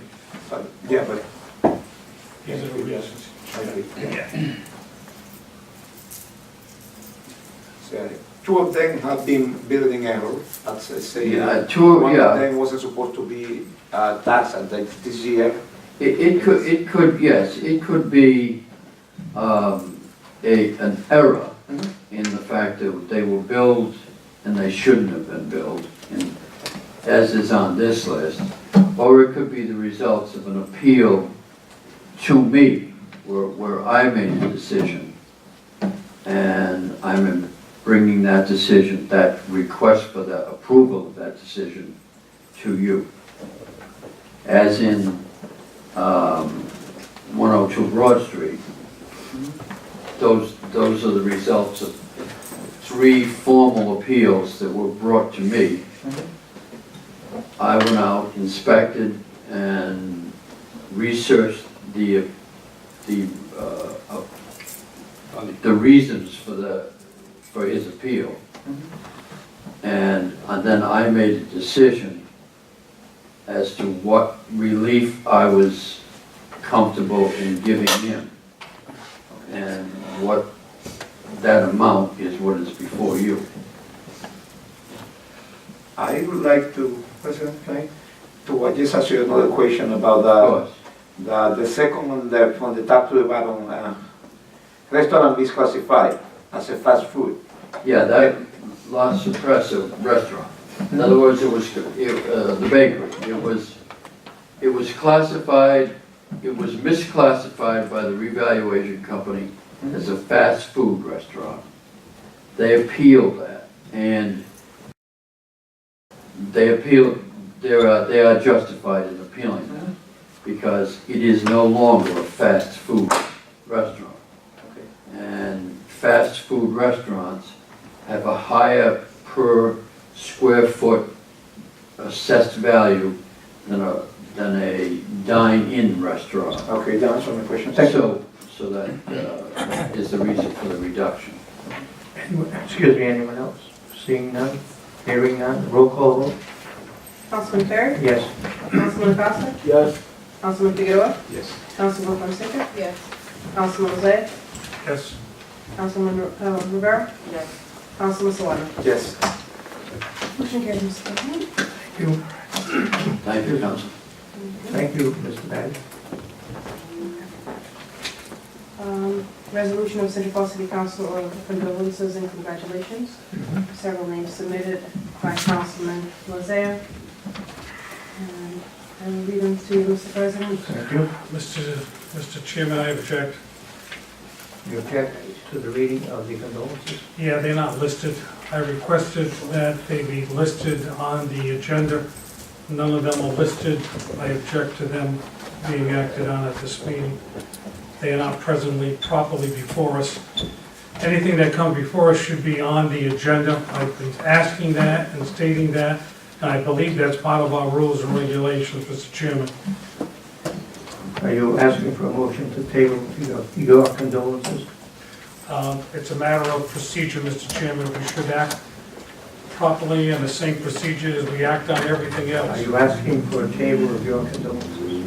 I'm objecting that they are not properly before us, and I ask for legal opinion from the solicitor. Point of order.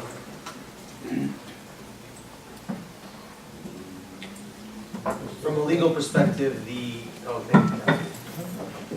from a legal perspective, the resolution is in proper form, where the condolence and the congratulations is included in the text of the resolution. Whether it's included on the agenda is not a legal decision, it's more a stylistic consideration. Thank you, Mr. Solicitor. Anyone else looking for a motion to approve? Are you going to read the condolences, or Madam Clerk? Should I? Okay. Please. So it's a resolution of congratulation and honoring Frederick Schwery. Schwery. Thank you. On his recognition in receiving the meritorious award by the Antioch Orthodox Archdiocese for his dedicated and faithful service to St. Mary's Antiochian Orthodox Church. Congratulating Alfonso Acevedo on being recognized and honored by the Hispanic community for his continued community service. Congratulating and thanking Navigan Credit Union on its many years of community service and its sponsoring of the Business Owners Workshop Program. And then resolutions and condolences, if you'd like to take them separately, I can continue. Yeah, take them separately. There's also a resolution recognizing Lebanon for its Independence Day, which I submitted. Also a resolution, the Patriarch Cardinal visitation to the United States. I received 2 emails from you, Mr. Jose, and this is information that was on both of them. I believe it was repeated on the same emails. Looking for a motion to approve the condolences as read. So moved, Mr. Chairman. I have a motion to approve by Councilman Zier, seconded by Councilman Solano. All those in favor signify by saying aye. Aye. Chair votes aye. Nays? Seeing none, hearing none, ayes have it. Resolution of condolences to the family of Joseph B. Billington, Ronald Montecalvo. These are all also submitted by Councilman Jose. I apologize for not saying that in advance. Thomas J. Cruz, Reverend Cornelius Blessington Lynch, Mr. Basil A. Donato, Carlin Cano, Therese Laflamme, Alice M. Nizio Ocon, George Thomas Matuk, thank you. Shabu Gonzalo, Dorothy Haddad, Armand Furland, and Anthony Cuffrey. Also looking for a motion to approve the condolences as read. We have by Councilman Zier, second by Councilwoman Fonseca. All those in favor signify by saying aye. Aye. Chair votes aye. Nays? Seeing none, hearing none, ayes have it. Thank you. Thank you, Madam Clerk. Mr. President, I'd like to request a motion to add to the agenda. There was an omission to the agenda that was submitted to the Secretary of State, and it did not have something that is on your package. It listed as item B2 on page, which is the consideration petition of license. So if we could possibly have a motion to add it to the agenda tonight, and we could address it. Okay. And that being the Maggio LLC? Correct. Is So that it's the- a transfer of a license by Maggio LLC, just Broad Street Gas. So looking for a motion to add the business license application of a Maggio's Health. We have a motion by Councilman Zier, seconded by Councilman Solano. Under unanimous consent, Mr. Chairman. All those in favor signify by saying aye. Aye. Chair votes aye. Nays? Ayes have it. It is unanimous. Thank you. So it's consideration of petition of license, so it's Class C variety, transfer, Maggio LLC, DBA LR Broad Street Broad Street Gas Station, and then Maggio LLC, Broad Street Gas Station, also applying for tobacco license, which is a new license. The tobacco is new, correct? Correct. Move to approve under unanimous consent, Mr. Chairman. We have a motion to approve this application. We have a second. Second. Seconded by Councilman Solano. Under discussion, So currently, they do not sell tobacco, correct? There did not, I'm trying to think. There was not tobacco, tobacco is considered new because it's not transferable. There was a tobacco license based on a cap that we had. There was still one available, so they're taking one of those. Point of order, can we see the application? Are you, is that the only copy of it? Are you, It's in your packet. it's in the packet. It was added to your packet, sir. It just, when the agenda It's was in the posted middle, on the I know Secretary it. of State, it did not have that listed. But it should be in your packet. And the other thing, Is the gas station, this is the gas station? Correct. Right here, across Corner of from the Broad. learning community. Correct. across from Lamai is the corner of Broad and Blackstone Street. Across from the Learning Center. It's taken over by the new owner. That's my question. The word takeover scares me, and you just used it, Mr. Lozere. This is consent of both parties, correct? That we know of, Sonia, it is I'm sorry. consent of both parties? Correct. There's always a form that is filled out during transfer in which the The seller previous, comes okay, in and. and you have that in your Correct. possession? Yes, we do. Okay. Because what you just said, Tom, is a scary word, takeover. Well, I think the former owner left, and the property owner is But reestablished. I would just think that you would have to sign up on this. Now, the name of the current business is, what's the name of the current? It's a corporation, it's a Mad Dog Inc., Mad Joe Inc., LLC, Broad Street Gas Station, doing business as Broad Street Gas Station, 957 Broad Street, Central Falls. So you just, one of my concerns, you just eased my mind by saying you do have on file We do. the actual signature of the people that are leaving. Anyone else, Jonathan, the tobacco concerns you? No. I didn't get it, I can't. For some It's not in your packet? He's missing pages on this. Just give me Yeah, this. you can have a copy of it. Anyone else missing that application? So is Franklin? is the gas station used? Do you know? The gas station. Used. Like the one open, the gas station? They The one just- across the street from the learning community? Yeah. Correct. Yeah. It's been, yeah, Yeah, they just The gas recently station, don't use the tanks anymore, there's signs. no, I think they back. can't use the tanks again until their license is approved. Wait, so how would this work though, because they're out of compliance because of the school? Oh, yeah, they're Yes. across the street from the school. So now they're screwed. Good job. Tobacco wise, They can't. absolutely, that's another. Good job, Acosta. I think it could be done in two separate applications. One would be the tobacco, one would be the transfer of the business, not Yes. including, And that's why I listed them not together, sir. including the tobacco, which basically it might be null and void as the tobacco portion because of the school. So I guess we're looking for a motion of the transfer of the business excluding the tobacco I license. withdraw my motion, Mr. Chairman, I would make a new motion to approve the license transfer of Mad Joe LLC. Excluding tobacco. I'm just approving the transfer, nothing to do with the tobacco. Okay, but the word tobacco was on the application, that's why I say excluding the word tobacco. Second. And you also withdraw some, Frank? Absolutely, yes.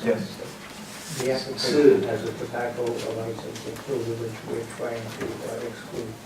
So I have a question about this. This may be up to, a solicitor question. Does this now put this business deal in jeopardy because they might have bought it under false pretenses that they thought that they could have a tobacco license? This is my concern when we pass the ordinance as written.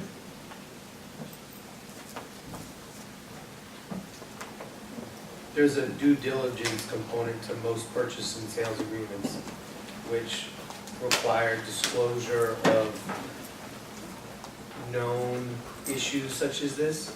And the failure to disclose that would find one party liable or not liable, Right, So but so for example, if you have a tobacco license, and I buy your business and I assume I'm getting it, you didn't disclose to me the requirements for sustaining that or applying for a new one, I buy your business, I can sue you for lost profit. Right, and my question about that is also about promulgation, because my assumption is that people who already had licenses weren't informed that if they sold their business, they could not sell the license, right? So I'm thinking about like 7-Eleven across the street from the elementary school, on Dexter Street, I'm thinking about that gas station. So like, do they even know?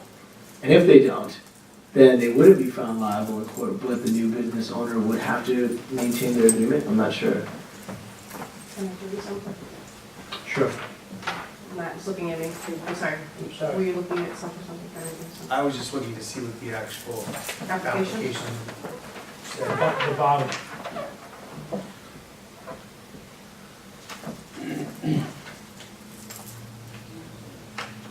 If I can clarify, I know the owners formerly owned it, and they sold the operation to the person who is transferring. I do not know if the former owner had a tobacco license? No, he didn't.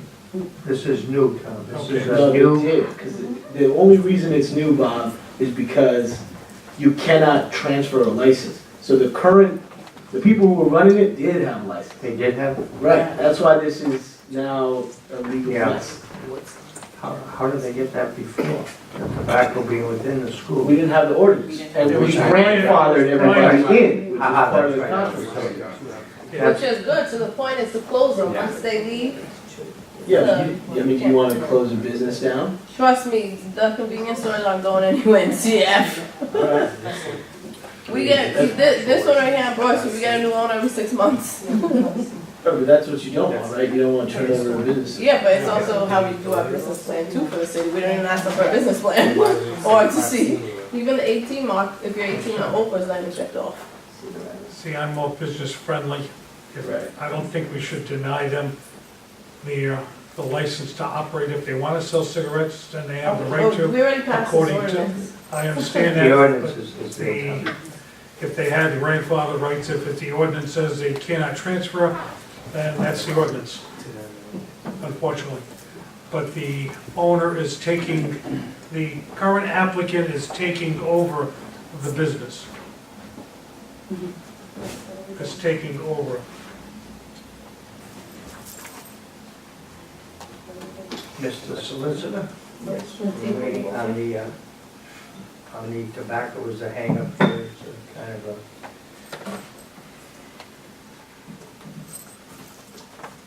There is a Class C variety license pending before you to operate a variety store, which is a license. And there is a tobacco, the application is for a new tobacco license, which is also before you. You can consider both or none. Its proximity to a school would render it in violation of the tobacco ordinance. We have a motion Thank you. for the variety license. We have a motion to approve the application, once again excluding the tobacco portion of the application. So we can approve the application. Just for legal clarity, the council might consider a motion to approve the C variety license. That's what I did. Okay. That's exactly. And the other thing, I don't know, Jonathan, has your question been answered about the new person taking over, realizing that there may be a hang-up with this tobacco license, and therefore, does that nullify the application at all? I don't think it would nullify the application, I think it might kill the deal. No, Tom, They don't- let him speak, please. Matt, do you think that's a deal breaker, or? I would add just a bit of history to this, which is I attempted to recover tens of thousands of dollars in tangible taxes from this applicant several years ago, and was unsuccessful as they created several corporations to claim they didn't owe the city any money. So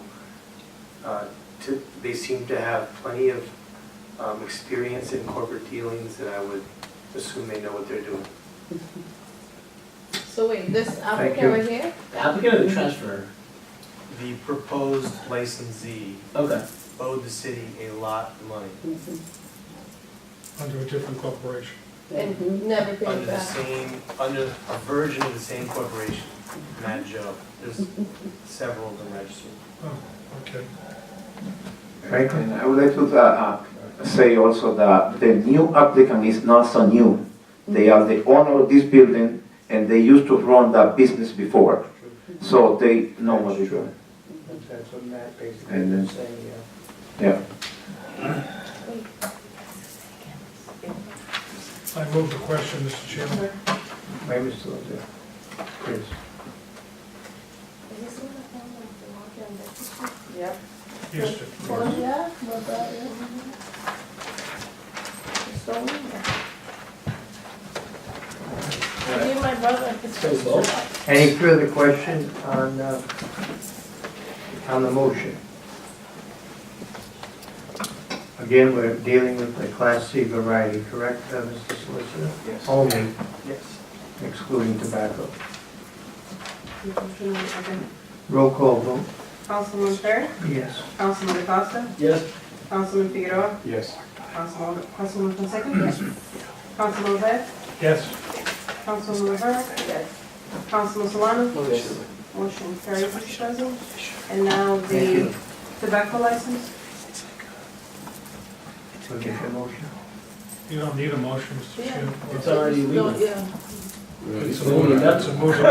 Wait a minute. Time out.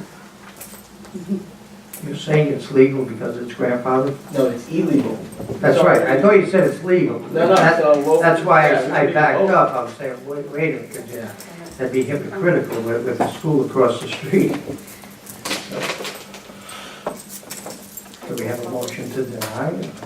Do we even have to deny?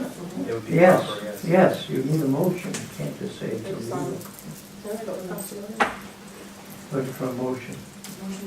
I have a motion by Councilwoman Rivera, second by Councilman Figueroa to deny the tobacco portion of this application. Any discussion? Well, the reason why this motion is being put in place is because it's nearby school. That is Yes. correct. Absolutely correct. Anyone else? Roll call vote to deny? Councilman Fair? Yes. Councilman Acosta? Yes. Councilman Figueroa? Yes. Councilwoman Fonseca? Yes. Councilman Lozay? Present. Councilwoman Rivera? Yes. Councilman Solano? Yes. Motion carries, Mr. President. Thank you. Mr. Chairman, do we have another license for unanimous consent tonight? Do we? I thought we I did. don't believe so. St. Joseph's Polish St. Church. Joseph's has not finished. That is a good question because there's a possibility that we may need another meeting this month. And I guess Sonia will probably poll you people to see. Mike? Apparently, St. Joseph's Parish is having a New Year's Eve party. However, they weren't aware that they have to apply for an F1 liquor license, which is a one-day thing. So the last we heard, they have not submitted it, correct? Correct. So until they've committed, there's nothing to act on. And without that F1 license, they cannot operate. So, well, they can't sell alcohol. They can still have their party. But there's still time. That's New Year's Eve, so. There's nothing before us. All right. I was informed to question it when it came up, if there was. You were informed the question. Are you representing? Not representing. Yeah, let's move on to the next- One of the parishioners Oh. asked me. Oh, yes. No. Mere Approval of records, meeting minutes. Yeah. We have minutes of November 13th and minutes of November 27th. Mr. Chairman? That's it. Mr. Chairman, as I have in the past, I will continue. I object to the minutes. They are not complete and ask that they be tabled. Have a motion by Mr. Lazier to table the minutes, that's before us. Do we have a second? Hearing none, seeing none, looking for another motion. I make a motion to approve collectively both minutes. We have a motion by Councilman Solano to approve minutes collectively, that's before us tonight. Seconded by Councilwoman Rivera. Any further discussion? Yes, Mr. Chairman. Mr. Chairman, as I've mentioned, these minutes are incomplete. I've asked in the past that the comments by the council members be included in the minutes. I refer to public comments, Mr. Chairman. Let's look at it as an example. Mr. Lazier, so noted, we have a motion. It's noted, but it's not corrected, Mr. Chairman. And you're redundant, you said this. And I'm point of order, Mr. Chairman. Roll these are call not vote, correct. you're becoming redundant. We I am heard not. this earlier this I have the evening. floor, Mr. Chairman, Yes. to discuss. Councilman Acosta? I have the floor to discuss, Mr. Chairman. Councilman Again, Figueroa? you continue to deny me to discuss Councilman Fonseca? objects before the council. Councilman Lozère? This is an objection I raised. Point Councilman of order. Lozère? So noted. Point of order. So noted. This is wrong, again and again. Councilman Lozère? No. Councilwoman Rivera? Yes. Councilman Solano? Yes. Motion carries, Mr. President. Thank you. Next item. Good and welfare. Good and Welfare, Saturday is the Holiday Express Breakfast. Hopefully Paul will be there to help out, or just the fact to be there. And tomorrow night at 5 o'clock is the lighting of the Christmas tree at James Park. Hopefully the rain will stay away. And at 5:30, we start a brain cancer awareness walk that Tina Sullivan is having. That's from James Park too, tomorrow. Tomorrow at 5:30? Yeah. Right after. And then right after, and then December 18th, next Monday, Manuela Raposo, a lot of you know her. She's from the Rhode Island Welcome Back Center. She's having her annual breakfast, and we're all invited. It's from 8 to 9:30 at Shriners. 14th? The 14th is Toys for Tacos, at the second annual Toys for Tacos at Gallo de Oro from 5 to 9. And it's also the Holiday Express dinner from 5 to 7 at the high school. What, at the high school is the second? 14th. Okay, thank you. Tomorrow, Calcutt Middle School and Blackstone Valley Prep Middle School have their first home wrestling match at Central Falls High School, so it'll be our first home meet. That'll be at 4 o'clock. Both schools will be wrestling there. We'll have some more home meets in January, so I'll share that. On Friday, Rob, who was here, I'm surprised he didn't shout it out, but the Central Falls Parks and Rec Department won a grant by the Patriots, and so they will be building a playground at Higginson, starting at 8 a.m. They'll also provide lunch, so anyone who can come and help. The ribbon cutting for that playground will be on Tuesday the 19th at 10 a.m. This coming Tuesday? Yep, so this coming Friday, they have the building day, and then this coming Tuesday at 10 a.m., they'll have the ribbon cutting. What time, Higginson. what time will be that building 8 day? a.m., they start the building day. Friday? Yeah. Rob sent an email out like Right. last week. Yeah, we got an email. Last week. I didn't get one. You're on the email. I haven't tried, I got one more year in me. I have two things. We all got an email, but on December 21st, the Central Falls High School United team, they won like a national banner, so they're having a presentation. They sent us all the details. And today was Civics Day at the State House. Myself and Mr. Jerzik were judges. And it was a great event. We had all the social study classes from the middle school and high school present.